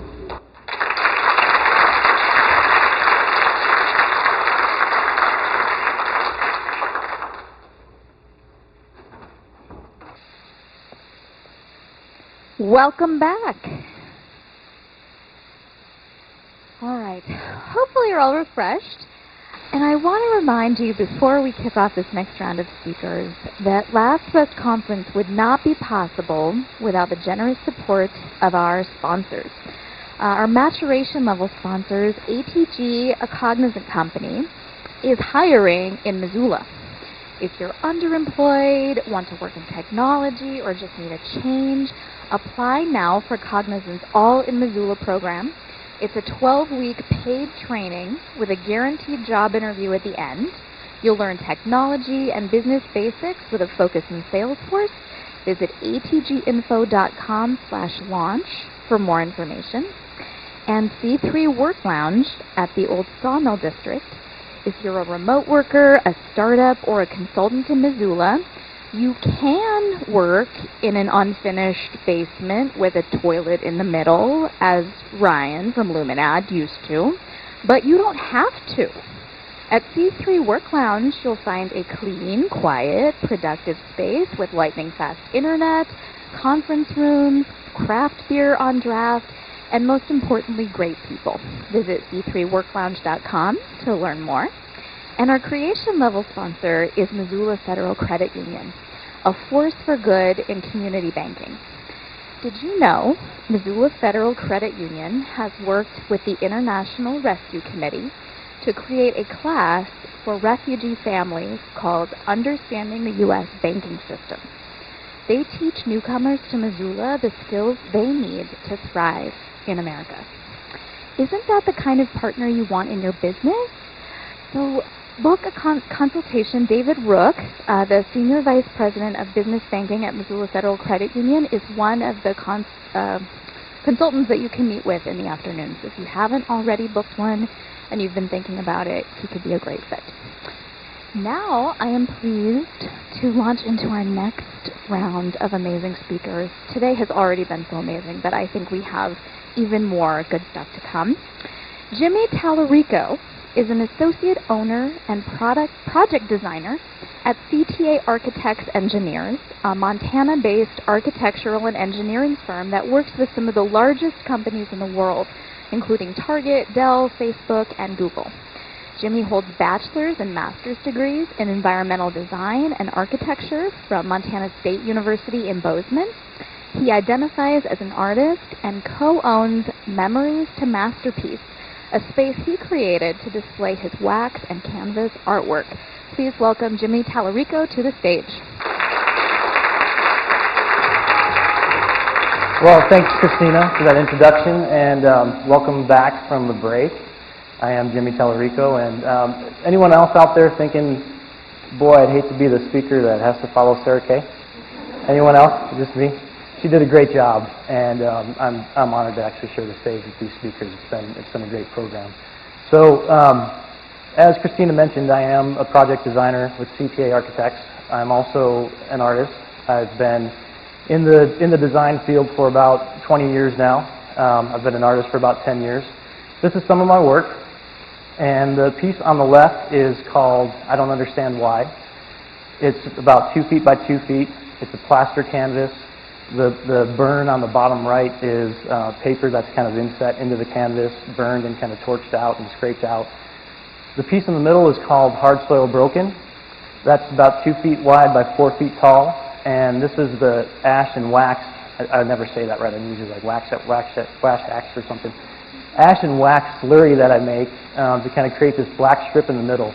And this comes out kind of proud from the canvas about 4 inches or so, and I have plaster surrounding that in white.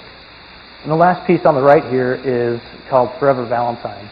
And this is created with dried flowers and wax, and they're kind of just organized in a composition also on a white canvas. This is also about 2 feet by 2 feet. So, I mean, the art I do is kind of different, you know.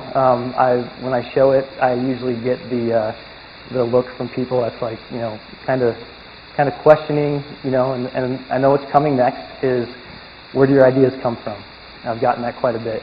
And actually, I was showing some of my work in Bozeman a couple years ago, and a lady that went through the show kind of came out, and she rephrased that question a little bit differently. She came up to me, and she looked really concerned, and she goes, "You must have a lot of nightmares." And I'm like, no, I kind of laughed at it. I'm like, no, I don't. So I'm going to talk about where ideas come from and how this kind of relates to empathy and why this is important for us. So I use this analogy of a television. And if you guys kind of just think about it, right now there's all this stuff that's kind of in the air right now, right? There's TV waves, there's radio waves, there's like Wi-Fi. But like, what do you call the Wi-Fi stuff that's in the air? EMF. Great, perfect. Wi-Fi EMF is everywhere, right? And so when you have all this content out here that's kind of in the air, you need a receiver. You need something that can translate that content into useful information and transform it into something that becomes something that we can know and understand. So the way I talk about this with artists is, for some reason, we're kind of given this gifting of being able to pull these ideas from the ether is really kind of how I talk about it, because they're not. I don't see it as my idea. I see it as an idea that I was kind of given as kind of a gift. And we pull this out, and we're able to communicate it back to people in a way that gives them an understanding about something that they wouldn't have had on their own otherwise. Another way that this works is just, you know, things that seem kind of unrelated. For whatever reason, again, artists are able to see these connections between things that don't always seem like they would go together with first glance, but when we put them together, it gives us a new understanding of either of the objects or both, or just a new understanding altogether. So, as you can see, we're kind of, you know, just thinking of how artists create and where these ideas come from. A lot of times we're looked at as kind of being these fringe people, you know, not really fitting in real close with the center of culture and community. And there's actually a word for this. Now, I read this book called Culture Care by Makoto Fujimura, and he's an artist out of New York City. And he uses this term in this book to describe the way artists can connect. And specifically in this book, he's looking at ways that artists can use that gift as a way to connect cultures. And the term that he uses is nirkstapa. Now, I'm betting no one's heard that word before. I was like totally new. I'm like, what is this thing? What is he getting at? And when I looked into it, what he kind of describes is that it's taken from the text of Beowulf. And if you guys need a little refresher from high school English class. So Beowulf was this warrior, and he lived in this village. And the story goes that, you know, when it gets dark in the town, and if you're out late at night, if you're moving around and kind of crossing outside of the village, this monster Grendel is going to come and eat you. And so the village lived in fear, and Beowulf kind of got sick of it, said, I'm going to take care of this thing. He went out and faced Grendel, epic battle. He ends up defeating Grendel. Grendel's mom finds out. Not my story. And the mom comes to attack Beowulf. Beowulf kills Grendel's mom, and everybody lives happily ever after. That's the story. So in that context, the character that's referred to as the nirkstapa is Grendel. And so, you know, I'm thinking about this. I'm reading this story, you know, reading this book from Fujimura, and he's calling artists nirkstapa, and I'm thinking, is he saying that we're monsters? You know, and like there's probably, I can't see everybody. There's probably head nods out there. Yeah, there's some artists. So it's the point of this is that the term nirkstapa from, you know, the 8th or 9th century when it was used, it really referred to people who lived on the fringe, who lived outside. Mirksapa, loosely translated, means marsh stepper. And the other way that that can be understood is border walker. And so when you start to understand that context, it makes sense that, yeah, these artists are more comfortable living kind of on the outside, living on the fringe, and not really being connected with a society or a tribe, so to speak. Well, I'm looking into this and reading up on all these things, and I come across this other book called Grendel. It's written by John Gardner. He wrote it in 1971. The thing that intrigued me about this is that he took the story of Beowulf, and I was thinking about this morning, that this was like 1,200 years later, after Beowulf was written, that someone actually finally had this idea and said, what would this story look like from Grendel's perspective? And so he's using this kind of context, and it really is kind of an idea of the Mirksapa, of like this looking at the other, what would be the other's perspective. And so in this story, you find out that Grendel is actually really kind of confused about his place in the world. And it's really strange, but it's like you're allowed to give empathy to this character who's now the protagonist. And in the other book, or the poem, originally, he's the antagonist, he's this monster. And so now he's the protagonist and Beowulf is the antagonist. And so that clearly gives us, this kind of reference to empathy and how it's valuable to understand both sides of the story and both perspectives.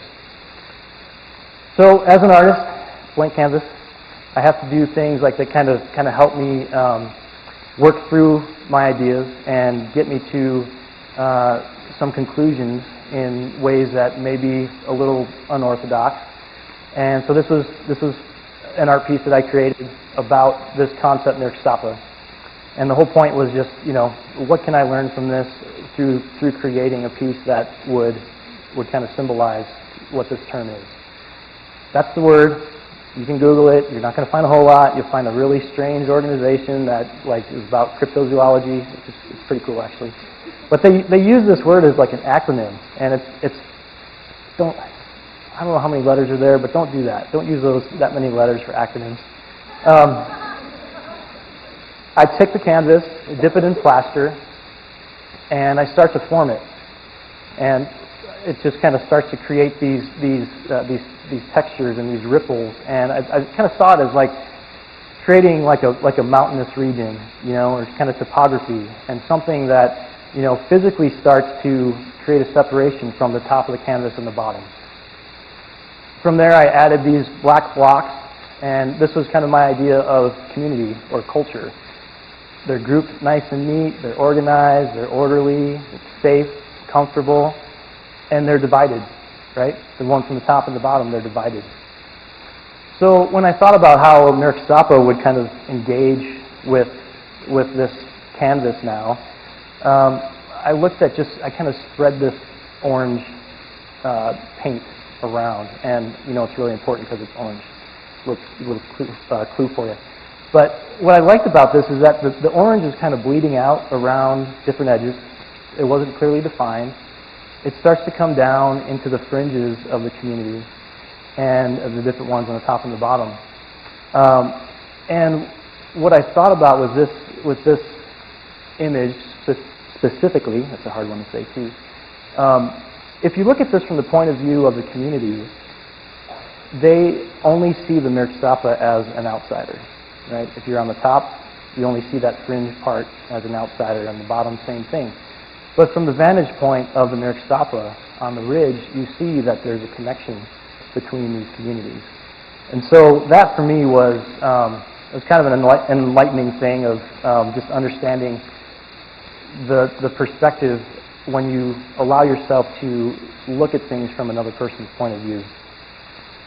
And really seeing that connection, from the Mirksapa's viewpoint, it really just comes down to the function of empathy, right? I mean, this is kind of this notion that empathy is when we are deliberately looking at things from someone else's perspective to kind of gain their understanding of it. So I'm proposing that empathy actually improves innovation. And the reason that this makes sense is empathy opens us up to other people's ideas, right? And so ideas are basically this resource that is needed to create innovation. So the better we are at being empathetic and cultivating that, we just kind of generate this renewable resource of ideas. And we never know when innovation happens. I mean, there's not really a tight, pretty formula for it. But we know ideas are important and are necessary. Different ideas and how they come together are necessary for creating innovation. So I did this doodle, and again, doodler, I need to think about something more kind of, in a picture form of helping me understand. I hope it's an easy image for all of us to kind of use to walk away with some kind of context of, what can we do to build empathy. So if you notice in this image, there's the wristwatch on the left. This symbolizes time. And building empathy requires time. That's the bottom line of it. I know everybody's busy. We need to try to get away from that. We need to build margin into our schedule so that we have space to be able to engage with other people. Little tip, and social media is not going to do it. And it's got to be face-to-face, eyeball to eyeball, personal interaction with people. And it takes time. The second part is deliberate sincerity, and I see this really as like this is the person holding out their hand. They're being sincere and deliberate about this move to make a connection with someone else. And so, how does that relate with thinking about it in terms of our daily lives? Well, when you make time for people and you have this moment together, deliberate sincerity looks like taking your eyes off yourself. It looks like focusing on the other person. What are their interests? Ask probing questions. Tell me about your business. And it might lead to things like, I love this book or this movie, and there's these things that you start to find out about people when you just take the time to listen and ask the questions and take the focus off of yourself. I say deliberate and sincerity because in both of these, if you're not sincere, everybody knows, and there's no secret to it. If you're just in this conversation for what can I get out of it, what's in it for me, it's going to come across clearly that it's disingenuous. So you have to take an active and a deliberate interest in the other person. I said active, I was getting ahead of myself here. The third point, active validation. I see this as the coming together of the hands and the shaking of the hands when these two hands come together. And there's an action that's required. So after this meeting, after these conversations, what does active validation look like? Well, let's say the example of, I read this good book. You might actually take the time when you leave to get that book, read it, and the validation part of re-engaging with this person to say, hey, I just read this book, this is what I got out of it. And tell me more about your understanding of it. So it's this back and forth, and this actually starts to become a cycle. This time, deliberate sincerity, and active validation starts to become a cycle. But again, what you see is that it's like a muscle. You start to build this muscle of seeing things from another person's perspective, being open to the fact that they're here today, in kind of reference to Sarah's speech. There are things in everybody's history that leads us to where we are today.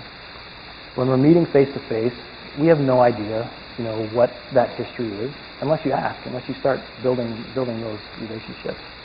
So that's a little, kind of a little doodle for you guys to hopefully get a little better understanding of what it means to build empathy and what are some things we can do to build empathy. Going back to the art, I know when I first showed this to you guys, and everybody does it, the first question that comes to mind is, do I like this? And I want to propose maybe a more empathetic way to ask the question is, what is the artist trying to say? I'm an artist, so I have artist in there. This could be used for, pick your noun kind of thing. That is a noun, right? I'm not the English guy, but so in this piece, for example, like I said, it's called I Don't Understand Why. Well, when you understand, that's a weird use of words there, but when you understand that the purpose for this piece was thinking about like the cloud of creativity and like there's these moments where you're not getting a breakthrough, and just ended up turning into a piece about that. It's ironically that's kind of the breakthrough moment, right? That it ended up becoming a piece. Hard Soil Broken is actually about the breakthrough. And it's about these like revelatory moments that have a radical shift in your life where what you thought was truth before is not exactly truth now. And so you have this big shift in how you recognize things in your life. Forever Valentine. This, when you see that there's these two sections of flowers, one on the left and one on the right, these were taken from funerals. And they were taken from the funerals of a married couple who died, years apart, actually. And you can't really see it in this image, but there's a red strip that's between those flowers. And the thought is, this is the kiss. This is the kiss of where these flowers come together. And that red strip is a quote about love. Gives you a little different perspective. I don't know if anybody knows what this is, but this is the Juicy Serif. And this actually was a product, so it might be product design. You're asking questions like, where did this thing come from?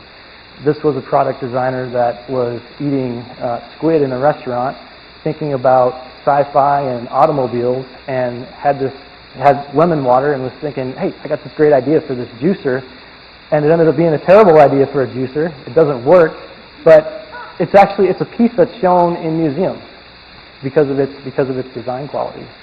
Totally failed as a product, but you understand, kind of the concept and the story behind it. You might notice my shoes. Okay, these Clark's Desert Boots might be a fashion thing where I know these are cool because I'm, 40-year-old father of two, and I like them, but hipsters are still buying them. That's a pretty good indication that it's working. This is a clip from the band Train, and the song is Drop to Jupiter. I love that song. After I heard a quote from the singer, an interview with him about this song, it took on a different meaning. He was coming back from a tour, and he got the word that his mom passed away. He was really close with his mom, and he immediately started writing the song. So now when you hear the lyrics, now that she's back in the atmosphere with drops of Jupiter in her hair, it's a totally different understanding of what the artist was trying to say. And some of you might remember this movie, Schindler's List, and just the icon of the red jacket and this symbol of innocence in the midst of all of this destruction that was happening in Nazi Germany during World War II. So these are just some examples, some ways for us to look at the world around us, people that create things, giving us opportunities to think from their perspective of what is it that they were trying to say. How can I understand? How can I create more ideas or cultivate more ideas by having this understanding? And so we come back to the Nurse Opera. And I just want to ask you guys, what does the canvas look like in your life? Some of you are from Missoula, some of you may be from other places, but as you start to leave the continent and go back to where you're from, just be aware of your borders and choose to cross them with empathy and enter the land of the Nurse Opera. Thank you.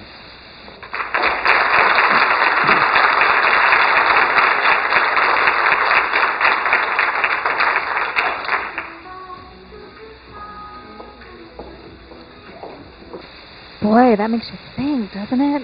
That's great. Jimmy and I have known each other quite a while.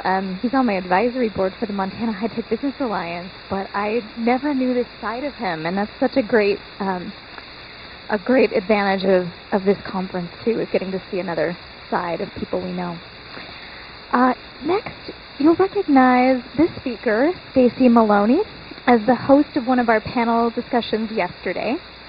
Stacy is Director of Change Management for Gap Incorporated, where she helps teams strategically navigate evolving business climates and organizational transformations. Stacy splits her time between San Francisco, Missoula, and Lewistown, Montana. Please welcome Stacy to the stage.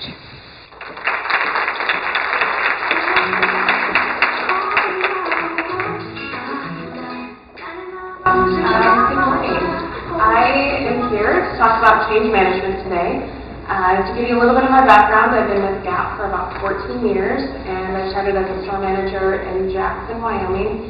And then for about 10 years, I was in buying and inventory management, and About 3 years ago, I changed careers pretty completely, and now I do change management. So changing careers mid-career life was kind of a big deal for me, going back kind of to my roots. When I first learned about change management, it's pretty cool to be speaking today about it because it was about 150 yards from here in the Liberal Arts Building. It was a summer school class, and I was trying to figure out a way to stay in Missoula for the summer, like many of us do when we're going to school here. And there was a summer school class by a professor I like called Change Management. And how many, show of hands, I can actually almost see some hands, but show of hands, how many of you feel like you have a really good grounding on what change management is? Because when I walked into that class, I was like, I don't know what this class is, but I'm in Missoula for the summer, and I'm pretty excited to be here. But it's really interesting. Many of the foundational ideas from that class in 1994, I think it was, I use in my daily life still in my career at Gap. So my team is a team of about 15 change managers and directors who lead product management rollouts. And when I said this to a couple people, you get into your own mind speak and you're in your own world so much. Someone said, oh, well, I work in tech. I'm like, no, I work in tech, like product management, like tech. I have nothing to do with clothes, which some people think when you work at Gap and product management makes sense, you work in clothes. But my team, we work on product rollouts, so it's any new technology that's happening out there in our company, we're there to help people through change. And so in my talk today, I kind of feel like if I do my job today, you'll have a few nuggets to take away for your own projects, your organizations, to help people on the change journey. And I think I heard Sarah talk about, change, and when she and her husband go through change, they go through it differently. A few lessons I've learned: people go through change at different paces. Change is really not unique at all. I think if you can think about changes in your own life, and I'm hoping you can come up with things that are changing. When you think about change also, it's inevitable, it happens to us all the time. I think some of the things that I see that when, in my job, if I enter the room, if you're on a project and I enter the room or somebody on my team, it makes people a little bit nervous because they know something's changing pretty big to bring one of us in. And the other thing that I've learned is people hate change.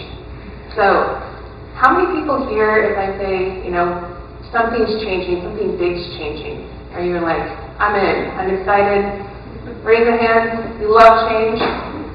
How many people really don't like change?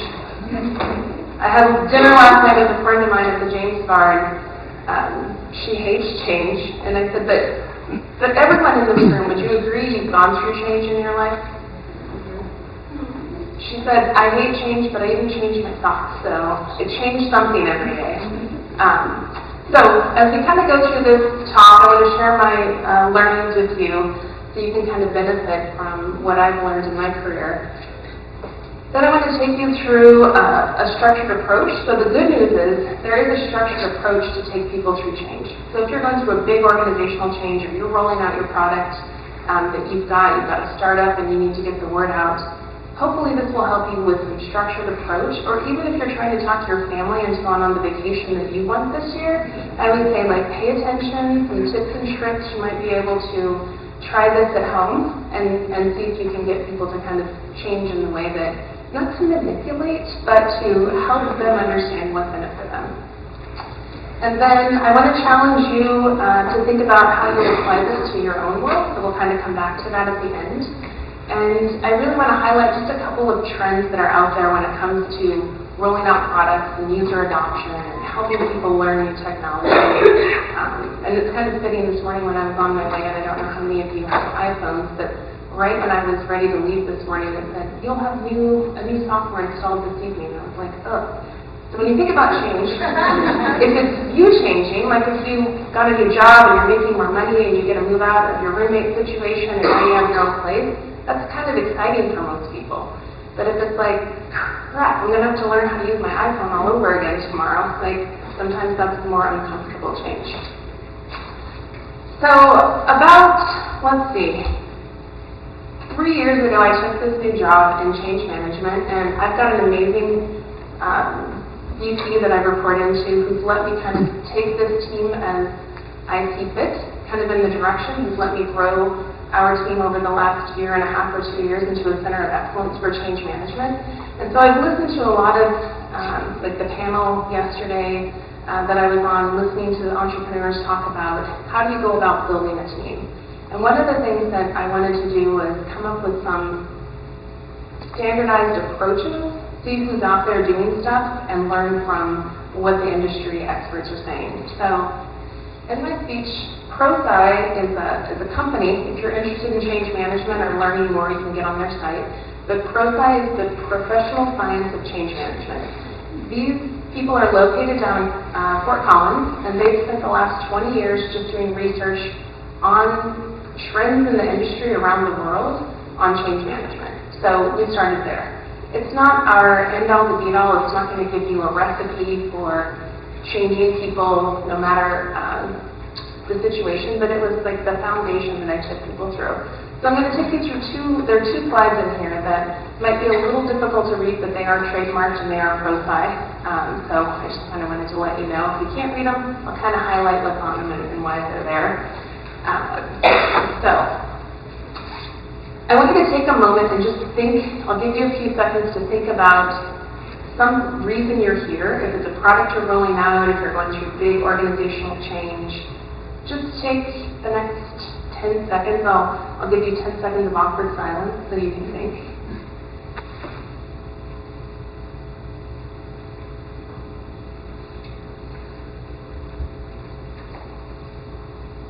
All right, so think about that change that you're going through. Like I said, it could be a personal change, it could be a work change. But what we learned in ProSci are they're kind of what we've adopted and what I think about. Mostly we focus on organizational change. And so there's kind of the organizational part, taking teams through big changes, and then there's sort of the personal side. And I think that's where I said everyone goes through change in a unique way. And I liked following Jimmy and talking about empathy. As you're going through change management, I think putting on a lens of empathy towards the people going through change, because if you're like a change junkie and you're doing something different every day, and then you have somebody like my friend at dinner last night who really struggles with it, like having that sort of empathetic voice for them. So if you take a structured approach to change management into a project or into some change that you're going through, you are 6 times more likely to see success. So if you've got an app that you're rolling out and you don't have any change, or you have a big organizational change, everyone's got a new boss sitting in a different office, and you don't take any approach to change, you're pretty likely to fail. So 6 times more likely. This is one of the slides from ProSci. So what is effective change management? Well, first of all, it's sponsorship. So think about, I think Holly was saying this in our panel yesterday, when teams are going through big changes, they want to hear from their leaders, and you need a key sponsor to take you through whatever big change you have out there. And so at GAC, one of the learnings that I found is if there's not an executive sponsor who's saying, I stand behind this product, then it's not really a priority for the company. And I would say if you have 10 priorities when you start your day, but there's a sponsor who may be your boss who has one big priority, it's probably your one big priority. So getting sponsorship, or if it's a product that you're rolling out, get expertise in the industry to kind of be the person who's getting behind the message that you're trying to give out. The second is to have a communication strategy. We talked about this yesterday in the panel as well, that people need to hear things 5 to 7 times.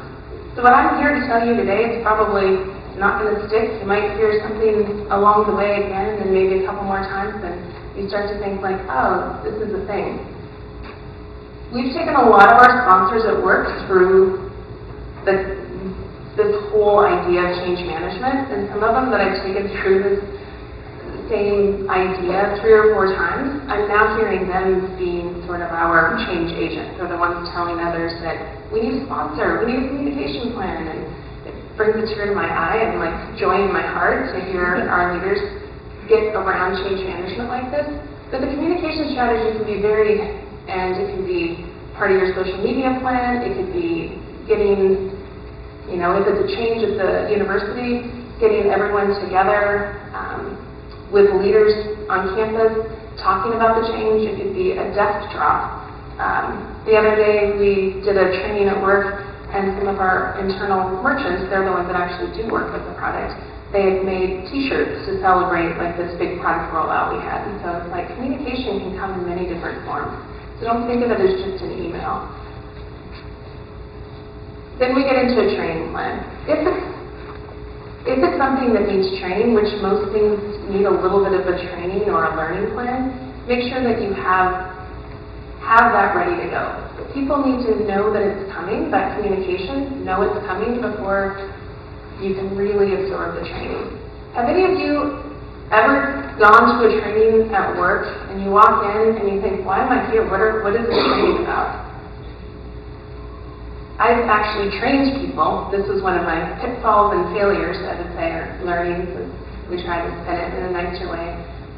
But I walked into the training and I felt like I spent the first 15 minutes trying to convince everyone, this is a great idea. Everyone needs to get behind it. Your whole world's going to change. Okay, 15 minutes is up now, let's go to training. And everyone's like, wait a minute, when does this happen? Why is this happening? And I realized I didn't have a sponsor, we hadn't done the communication plan, and we just tried to train people and feed them everything all at one time. My other favorite thing, because I work with a lot of tech people, and I'm not pointing fingers at all, but I'll be in meetings with tech people and I hear this often, like, well, this product's really intuitive. And I'm like, it's intuitive if you built it or if you've been along the whole journey, but put it in front of me. And when I first started with Gap, I'd done a lot of buying. I was a buyer in Grand Teton National Park for 5 years on like 5-part carbon paper, but I never used Excel. And the first thing people told me is like, it's super intuitive. I'm like, literally, I've never been in Excel. I'm like, it's intuitive. Like, it is not intuitive. And I think about like Best Buy. If you buy something from Best Buy, they have an entire industry for Geek Squad because people buy technology and they need the support. So when you get it home and you never use it again, you failed in the training or the learning part of your product. If people bring it home, it sits in a box and you never use it again. So the next, you're going to have resistance. And so as you're going through big organizational changes, I think having those open conversations to say, where are people going to get hung up? What's going to be frustrating for them? And where are they not going to want to learn? And just talk about it, because then you can have your communication strategy, talk about those bullet points or the resistance that you're going to have. Sometimes, so my team works on products with our global sourcing and our vendors overseas, all the way down to our sales associates and rolling out new point-of-sale systems in stores. And some of the teams I work with, they say, we'll work through this, it'll be fine. I'm like, well, it doesn't have to be fine. We have 6 months. Let's talk about what the pain points are. Let's get ahead of it, and then let's help not make it a pain point by the time we roll out. And then the last thing is, you've taken people through whatever change that is.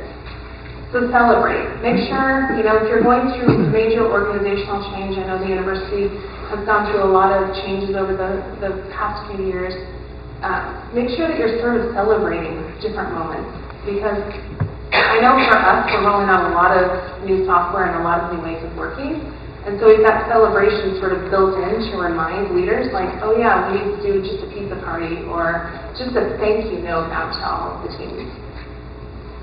And so my team, although we feel like we're really helping drive a lot of change, this is my favorite slide, and this is one that's a little bit hard to read. But when there are change messages coming through an organization, or if you're rolling something out with your product, down at the bottom, change management is right down here, so people want to hear from me somewhere between 0 and 3% of the time. As one of the directors on my team says, they want to hear from the desk drop at the cafe more than they want to hear from us. And so they really want to hear from leaders. So if you are driving a change in your organization, make sure that you've got the leaders on board to give those big messages. If you're going through a merger, if you're going through any kind of change, make sure that you've got the leader talking to the team. And then when it gets down to the employee supervisor, that's kind of the what's in it for me. You have the employee supervisors are able to sit and talk with individuals, see where they are sort of on the journey of change, and help them understand kind of what's in it for me, what does my job look like in the future, or if we're talking about a product rollout, you've got an expert talking about what your product is, and then you have kind of change agents or other people who have used it that they know that are in their circle, kind of talking them through the benefits for them. And so I think one of the things that I skipped over just a little bit that I want to make sure I hit on is that when you are taking people through kind of the communication strategy, there are two parts to that. The first, awareness. This is coming. This is a new product, or this is a new organizational thing that we're doing. And the other is the desire to go through the change. And so I don't know if you've ever, I experienced this because of where I worked and kind of the size of our organization, but sometimes we have all of these speaking points, this new thing is going to be great, and then you sit down with somebody and you spend a half an hour explaining, like, this is why your life is going to be great, and you get done and they say, can I still leave Tuesdays by 4 o'clock to pick up, my kid and have dinner with my family? And I'm like, oh, yeah, that won't change. And they're like, well, that's fine. I don't mind changing. I don't mind learning new things. And you're like, you've just wasted all of your time and their time because you didn't stop to ask them, like, what are you concerned about? The empathy part. What are the things that are getting you hung up from changing, the resistance piece? So in order to bring people through to change, you have to help them understand what's in it for them. So changing gears a little, it's you want to go on vacation where maybe someone else in your family wants to go over here and you want to go over there, helping them envision what's in it for them, why this would be a great thing for them is sort of a starting point to get people along for the journey. And like I said, sometimes change happens to you, and it takes a little while to get your head around things. So how many people are leading through change or have led through organizational change at all? I think I was actually last week for the first time ever in Hong Kong talking to our teams over there, and then in San Francisco talking to our teams, so kind of all over I've been talking with our product management and sourcing teams on leading through change. And I say, if you're leading through big organizational change, my learning and my tidbit for you is making sure that you are putting your own oxygen mask on before helping others, I would say. Figure out how you get through change. What are those key things that you need to feel good about, have the vision for, before you can really help others. And sometimes there's not an answer, but at least you're identifying where your resistance is and where your understanding is. Because at times, I think we ask people to lead through change, and you're like, I'm happy to do it, but I don't actually know what the future vision is. So it's a matter of making sure that you feel like you're in a good place and asking the right questions so that you can help others. And so kind of going back to where you are in your product, in your organization, think about who your change agents are. Who are the people speaking kind of on behalf of this change? Or are you the leader who should be speaking on behalf of these changes? Making sure that you're putting together that communication strategy, the strategy that's helping people get an awareness of what's going on, as well as understanding what the desire is for them and why they should come along for that change. Managing the resistance along the way so that you are making sure that you're getting ahead of the things where people are going to really hit obstacles. And you've got that learning strategy. Like I said, even though it feels intuitive to you, it's probably not intuitive to everybody. So kind of hitting on the things that you need. It might be a learning of some kind. It might be like a hardcore training. And then celebrate, because change is hard. Like I said at the beginning, when you ask people, how do you feel about change? There's always like, ooh, I hate change. Or I love change when it's on my own terms, but what's going on here is really, really tough. So make sure that you're celebrating along the way. And you'll probably continue that pattern over and over. So, all right. So good luck, and thank you very much.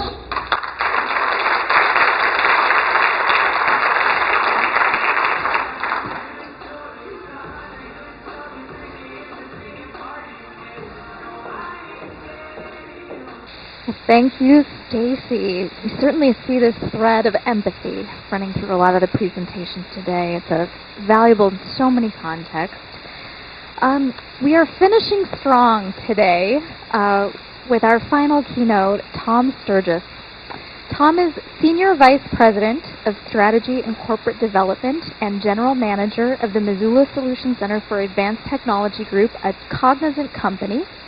A native Missoulian, Tom returned home after working as a consultant internationally on 6 continents for Accenture, Axiom, IBM, Cygent, and Convergys. He started at ATG working remotely in his basement and launched the Missoula Solution Center in 2011, growing his team to more than 175 employees. ATG was just acquired by Cognizant in September. Please welcome Tom Stergios. Thank you, Christina. Hi, everybody. Good morning. I am between you and lunch, so I'm going to try to keep this pretty brief, but hopefully you'll learn a little bit about myself, ATG, and how we're doing global technology from little old Missoula, Montana. And, you know, it's a good conference. A good conference is when you have prepared marks and you listen to 2 speakers and then you completely throw it out. And so I'm going to talk about Merrick-Stoppa. Did I say that right? I think I heard that right. But being on the border, being on the edge, it feels like when you're running a technology company in Missoula, Montana, you're on the edge a lot. So it was great for me to hear Jimmy talk about that. I've got a couple meetings. When ATG was acquired, we were about 300 people, and we were acquired by Cognizant, which is 300,000 people. And so change management and how we go through, going through an acquisition, I call it a merger, 300, 300,000, same thing. And, you know, and the core word that I heard in both of those was empathy. And I'm going to practice that. I've got a difficult meeting this afternoon with, that we call it the Missoula model here at ATG, which is a very high-touch, high-empathy approach to onboarding new resources. And Cognizant has 300,000 employees, and theirs is completely automated. And I was about to go bash them with my process, and I am going to win, but I'm going to do it with empathy, and I'm going to have a little bit of empathy for the change that they're going to be going through. And so, yeah, 3 things that I wanted to talk about. Just a little bit about ATG and Cognizant, and then I wanted to really talk about people. But before I do that, I have a little video that I'd like to show you that just describes a little bit of ATG and our culture.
Don't forget that careers piece. We're always recruiting, we're always hiring. So, Christine, we're going to have to update your notes. We're 197 people now, 199 starting on Monday.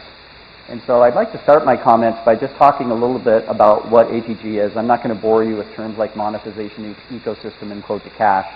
But we implement systems that Stacy then needs to come behind us and say, here's how we're going to handle all the change. We work on systems that help our customers sell to their clients. That might be e-commerce, that might be partner care sites, it might be customer call centers, things like that. And then we do the mundane tasks of implementing billing systems and payment systems to be able to collect money. And as industries are moving to as-a-service offerings more and more, our services are becoming more and more important. And as technology started to advance and cloud-based technologies, where you were at became less and less important. And so about 8 years ago, we opened what we call the Missoula Solution Center. ATG was around 50 people at the time, and there were 2 of us. And we had the Studebaker building, which is now being retrofitted for ZAC. Exciting to see that evolution from technology to the arts, which is kind of what this conference is all about. It's been wonderful to see the fusion of all these different things coming together. So I represent tech and geek is what I'm here. I don't have an artistic bone in my body. But so that's how ATG started. And two people, and one of the first things that we did from a Merrick Stoppa perspective was we started to work very closely with the University of Montana in ways that private industries had not done before. We started to spend a lot of time in the university, and we started to bring university students coming into our offices and having this wonderful blend. That concept has evolved to the program that Christina mentioned called All in Missoula, where we're actually paying people to go to 3 months of training at Missoula College. I think I saw Brian. Is Brian here, one of the? Welcome, Brian. Brian's in what we call AIM Cohort 2.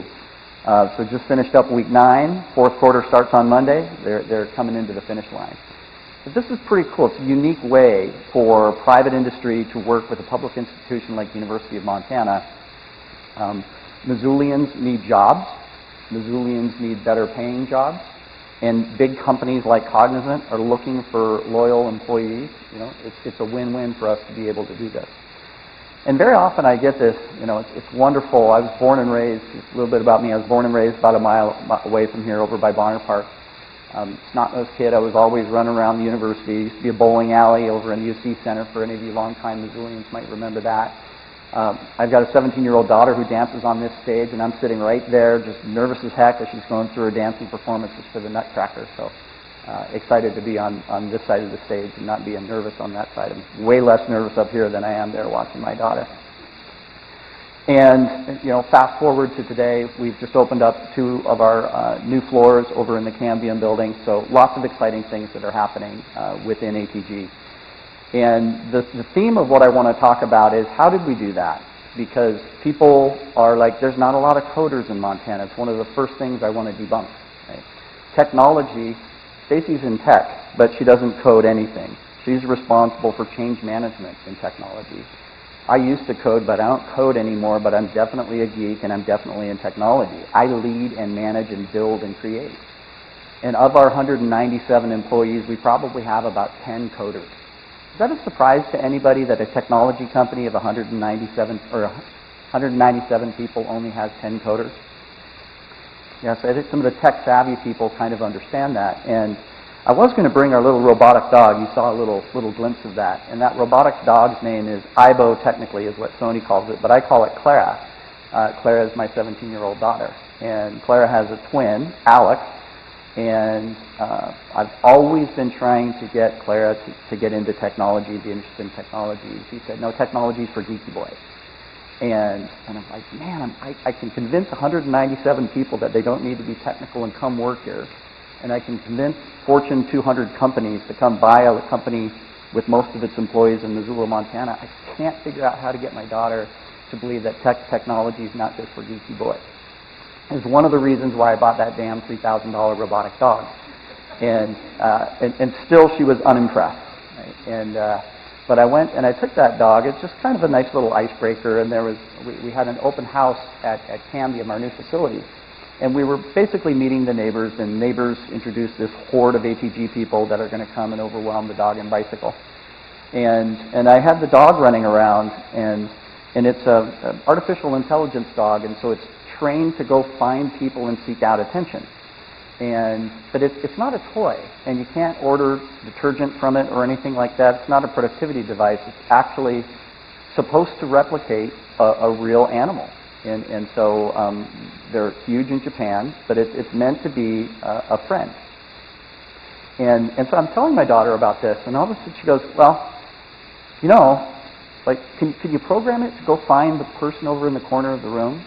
And can you maybe, can it listen? She's like, and can it hear if there's hostility somewhere? And she just went on and on and on. And I'm like, Clara, she's like, artificial intelligence is coming. They need people like you to tell it what to do, right? And that was the moment, I think, that my daughter became a technologist. And so now she might be interning at ATG, but so that's what I wanted to talk about. I want to introduce a few people here. This is last summer. I think we were probably about 120 or 130 people. We're usually dressed like this, but once a year we get up and dressed in that piece. But I wanted to highlight just a few people. As I mentioned, there's probably 8 or 10 coders in there, and maybe 8 or 10 people that came from the computer science department. There's a host of people that don't have a degree. There's marketing, there's finance, there's physics, there's journalism, there's art, there's music, there's theater. And so I think if you went and kind of randomly grabbed 150 people from Missoula, Montana, they would look a lot like these folks, except they're all prettied up like this. And so that was the challenge. And with the AIM program, Brian will tell you, I think there's 3 things that you need to be successful in technology in a career. The first is you have to have some amount of CPU, and I just call it, you have to be a B student. I graduated from Loyola with a 3.14, very proud of it. Solid B, right? I'm no genius. Secondly, you need to be dead serious about your career, right? I love Missoula, and I love the fact that, you know, somebody's a whitewater guide here, and then they're doing this and they're doing that, but we have a whole bunch of people that are getting paid $14 an hour with 3 different jobs and no benefits, and every job is a good job, but, you know, if people are really serious about starting a career and dropping all their little side gigs and things like that, and still keeping hobbies and things like that, but really diving into a career. And then finally, if you can work as part of a team, you know, and technology, there are a few people out there that are brilliant and that are designing algorithms. Most people are, as Stacy mentioned, with change management. I'm working as part of a team. Am I feeling like I'm nurtured and that I'm cared for? So those 3 things are the cornerstone of successful ATGers and people that I think can be successful in a technology career. The first person I want to talk about I chose 4 fairly at random, but there were a couple things that happened in the last couple of weeks that made me select these 3. Does anyone by any chance know Sonia Flom? Anyone? Okay, Brian does. Sonia has a degree in marketing, and a little over 3 years ago, she was working as office manager at a clinic. And she was asked to implement some software across a couple different offices within that clinic. And she found, you know, I remember when we interviewed her, and I was like, this is, you know, desktop software at a little clinic compared to implementing call center solutions for CenturyLink or billing solutions for Concur. I'm like, wow, this is a little bit of a stretch. And Sonia came in and was one of these quick learners, you know, very quick learner. So she's an A student, totally dedicated to her job, and man, does she work well. Fast forward 40 months, and she's now, has anyone heard of Salesforce.com? Okay, big company. Talk about a company that's on the edge of what they're trying to do, both in their communities and what they're doing with 100% cloud-based technology. Fastest growing technology company in the world, getting past $10 billion in revenue. And the shiny new toy that Salesforce has is called quote cash. And that's the area that we are experts in. And particularly within quote to cash is the Salesforce billing product, which is really taking the industry by storm. And Sonia has gone from 40 months from being office manager to being the global Salesforce practice lead for APG and Cognizant. She has trained in Poland, London, Germany, Barcelona, Australia, San Francisco, Chicago, New York, and Missoula about 11 billion times. And so she's traveled the world. She's platinum on probably every airline that's out there. Here's her presenting, I think this is at a Chicago conference. And you have a bunch of old white dudes and Sonia. And she's just a fireball, and she owns the stage everywhere where she's at. I remember a competitor of mine from Slalom Consulting was watching her present in Bozeman. And I'm texting back and forth, and he's like, I'm going to steal her. I'm like, you go ahead and try. And he's like, she's really good. And then he texted me again, she's really, really good. And then I just started to play with him. Like, she's like, where was she before? And I said, she wasn't in IT. Like, you're kidding me. And how long has she been with you? And at the time, it was like 2 years. And like no background. He just didn't believe it. And so I hope you get to see Sonia around town sometime, because she's a phenomenal person, a phenomenal leader, and one of maybe 50, 60 stories. And she'll say, I had no idea I was going to be in IT. And now she's owning the world in IT. Let's move forward. Does anybody know Jayton? Jayton's been a radio personality, played for the Grizz. A lot of people know Jayton. He's a really great community leader. And, here he was, no dead air as well as selling air. So Jayton is a born salesperson, a born leader, a born trainer, and incredible human being. And so when we interviewed Jayton, same sort of thing. You have nothing in your background that says that you're going to be good in technology, except you're a B student, you're dead serious on your career, and good Lord, we know you know how to work as part of a team. Right? Anybody that's been around Jayton, he's just pulling everybody in and just an absolute natural leader. 35 months later, that's Jayton and Stu, who I'm going to be talking about in a minute, yucking it up in Barcelona, and that was just last week. And why was Jayton in Barcelona? A, he's going to be relocated there for a couple years. We have these wonderful opportunities for expansion now that we're part of Cognizant.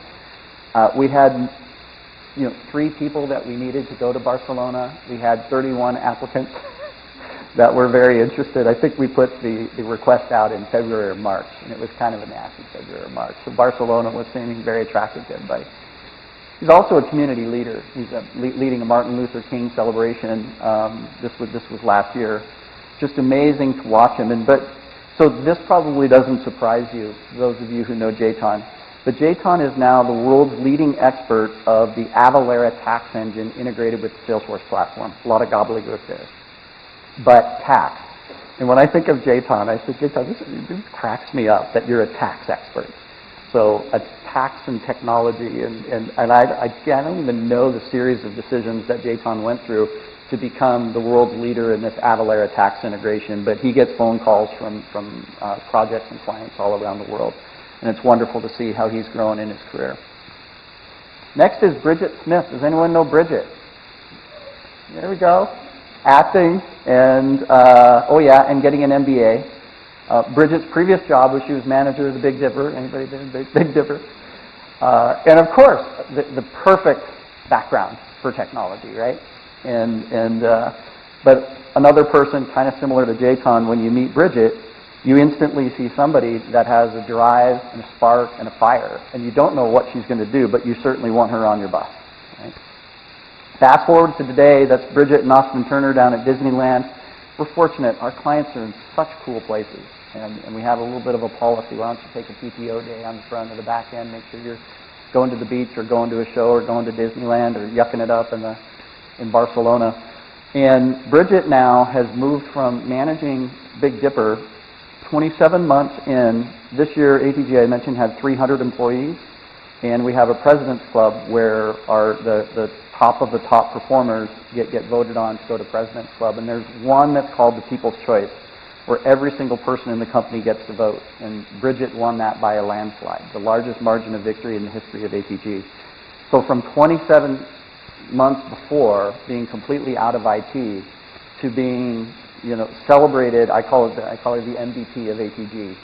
The MVP of ATG the year that a $40 billion company acquires us. It was ATG's greatest year ever. And Bridget, with no IT background 27 months later, is coming in there. And it's not just because of her sparkling personality. She's also managing a team of 25 technologists. She manages our coders and our developers. Right? And they have the utmost respect for her, and her ability to work with clients is absolutely unparalleled. So that's Bridget. And the final one is Stu. So Stu Klimo was an accounting background and was working as a CFO at a car dealership. And fast forward, Mr. Stu was also in Barcelona, and here he is presenting in London at a Salesforce World Tour. This is following up his presentations last month in New York City. And Stu has become an accomplished speaker and now solution architect on one of the top-selling platforms that are within Salesforce. Okay, so I wanted to talk a little bit about how did that happen.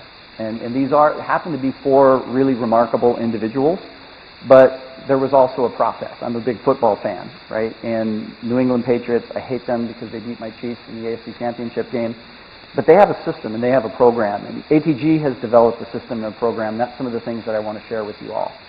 The first is we focus heavily on recruiting the right people and finding the right people. Brian, I don't know how many interviews you had to go through to get your position as a trainee, but we've accelerated that process when we're starting to hire at scale. But we really scrutinize people and really try to evaluate, why are you interested in technology? Why are you interested in APG? What are you interested in your career? And we like to believe that that begins the first part of really having empathy and concern. There was a thing that Jimmy called it deliberate, do you remember? But just this intentionality that I'm going to reach out and I'm going to ask a question and I'm going to want to know the answer and I'm going to keep asking questions. I'm going to keep trying to find out what's important to you in your career. I'm head of strategy, so my job is to define the 3-year roadmap for where the company is going. And then when we get down to that supervisor level, we tell all of our employees, I need to understand your 3-year.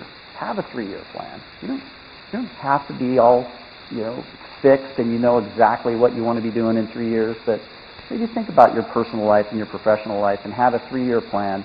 And I'll tell you the company's 3-year plan. Let's evaluate your 3-year plan. Let's see where we intersect. Jayton was very interested in being closer to family that's in Europe, and I'm like, okay, part of our 3-year plan is we need boots on the ground in Europe, and Jayton's like, that perfectly aligns with my 3-year plan. So those are one of the things that we really do is we're very transparent. We're not one of those companies that has a 3-year plan and nobody can see it, right? So we're out there really communicating and making sure that our employees are having buy-in. Culture is a big part. You saw in the video there, what were some of the things that you saw? You saw beer in the office. You saw dogs running around the office. There's typically little kids that are wandering around, particularly on Fridays. Bring your whole self to work. We are sponsoring a conference this year that the focus is on winning through diversity. And diversity is something that's becoming very important to us. And so we want to try to create a culture way past the ping pong. Right? We have a ping pong table. We have shuffleboard. We have the beer. But every technology company has that. We think that what makes us unique and special is the time that we take to learn everybody, their hopes, fears, dreams, passions, and communicate in an authentic way with our employees. So culture becomes hugely important. Training is the next piece. Right? So when I went to school in Santa Clara in the Silicon Valley, and technology is everywhere. Everywhere people are talking about technology. Most of the young people in California, their parents have worked in technology and worked in technology for 10, 20, 30 years. So when we come into the university, one of the reasons why we started to come to the University of Montana was because there were a lot of students that didn't have technology background. Neither did their parents, and nobody's talking about it at the Starbucks. They're talking about fly fishing. I know what I want to talk about. I want to live in a place where people are talking about fly fishing and not Google's next product and things like that. But if you're going to have a career in technology, you need to be intentional about learning the game. Right? You can't just be a fly fishing technologist. You need to have the full technology that sits behind that. So we're 100% committed to training and even providing paid training. Right? That's a very innovative thing. Cognizant is doing that around the world. But their version of it is, we'll give you free training, and then we'll interview you. We're doing paid training, and then we'll interview you, kind of taking it to the next level. And it was interesting, and it was a gamble, but Governor Bullock was up in front of the National Governors Association last week talking about this program and this innovative way that they're doing it. And Cognizant's head of strategy was there, echoing that same thing. And so when you think of Cognizant, you think of these companies, I think, that care. Salesforce is one of them that is really serious about impacting their communities. I grew up in an era where companies, the purpose of a company, the role of a business to increase shareholder wealth. Of course it is. Like, that was smashed into our heads in the late 80s and early 90s. And now you have leaders like Mark Benioff and leaders within Cognizant that are coming and saying, well, that is true, but the other major goal of a business is impact its local community. And we were so pleased. Tonight we have a fundraiser. Cognizant wrote, I had a lot of things on my bucket list in the last couple months. One was the big scissors and cutting a ribbon. I got to get that off my bucket list. And I got to give a big check to somebody. So we were able to give a $25,000 check to Spectrum, which is the first of many that Cognizant is going to be writing with this idea of how do we increase education and training and STEM programs, starting with kindergartners and working their way all the way up to the University of Montana and beyond. And then the final piece is teamwork and really cultivating ways for people to get together. If you're ever around Cambium, you're going to see half of the office on what we call walk and talks, soon to be bike and talks. We used to do carousel and talks, and there are people doing running and talks now. And this idea of having a one-on-one intentional conversation, I love that schematic of those two hands. And when you're working as part of a team and you understand the company's 3-year vision and you understand your own 3-year vision, and you take time to learn the person to the left of you and the person to the right of you, you learn their vision. Is it really a surprise when you start to engage with a customer and it's a real difficult issue and you're needing the whole team to be able to pull through on this, that when you have those authentic relationships, is it really much of a surprise to believe that ATG teams outperform those others? In the technology field, particularly in consulting, we actually taught our robot dog to do this. On command, you say, what's the key to ATG? And the dog does this. And it says that if you want to reach up and do something in your 1, 2, or 3-year plan, you got to pull 1 or 2 or 3 people up to the rung that you're at. Right? And where I grew up with Anderson Consulting, and still to this day, my competition is kind of more of a let me step on your head and let me get 2 hands as I pull my way up in my career. You know those folks, right? And that's that third component. Be student, serious about your career, willing to work as part of a team authentically. And I think those are some of the things that we've used to grow ATG. We're going to be growing even faster. So we've got 29 that are getting ready to come on board here real soon. So that's all. I just wanted to share some ideas about growing and how you can be a technologist in Montana but still have global reach. I still remember the time someone said, that's great, you're doing a little rural sourcing thing, huh? Yeah, rural sourcing. That means we're good enough to be half the price of somebody in San Francisco. And we rejected that notion. We wanted to be the best in the world at doing it. We've done it, and we've done that with 120 University of Montana grads and 197 really great people. So thank you for your time, and we'll adjourn to lunch.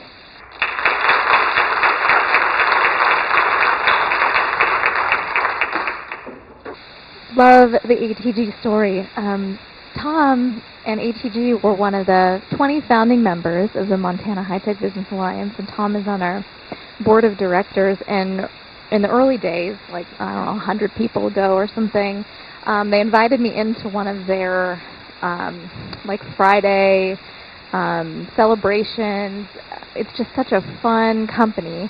And Tom may not be artistic, but I remember at this event they had a piece of plywood, and all of the team members got to throw like paint-filled balloons at this piece of plywood to make a piece of abstract art. And so I got to throw a paintball at this board, and I accidentally stood too close though, and I had to go to the dry cleaner afterwards. But it was such a great event, and such a great company, such a fun place to work, and it's so exciting to see their business success in addition to all of the great people that they're able to hire.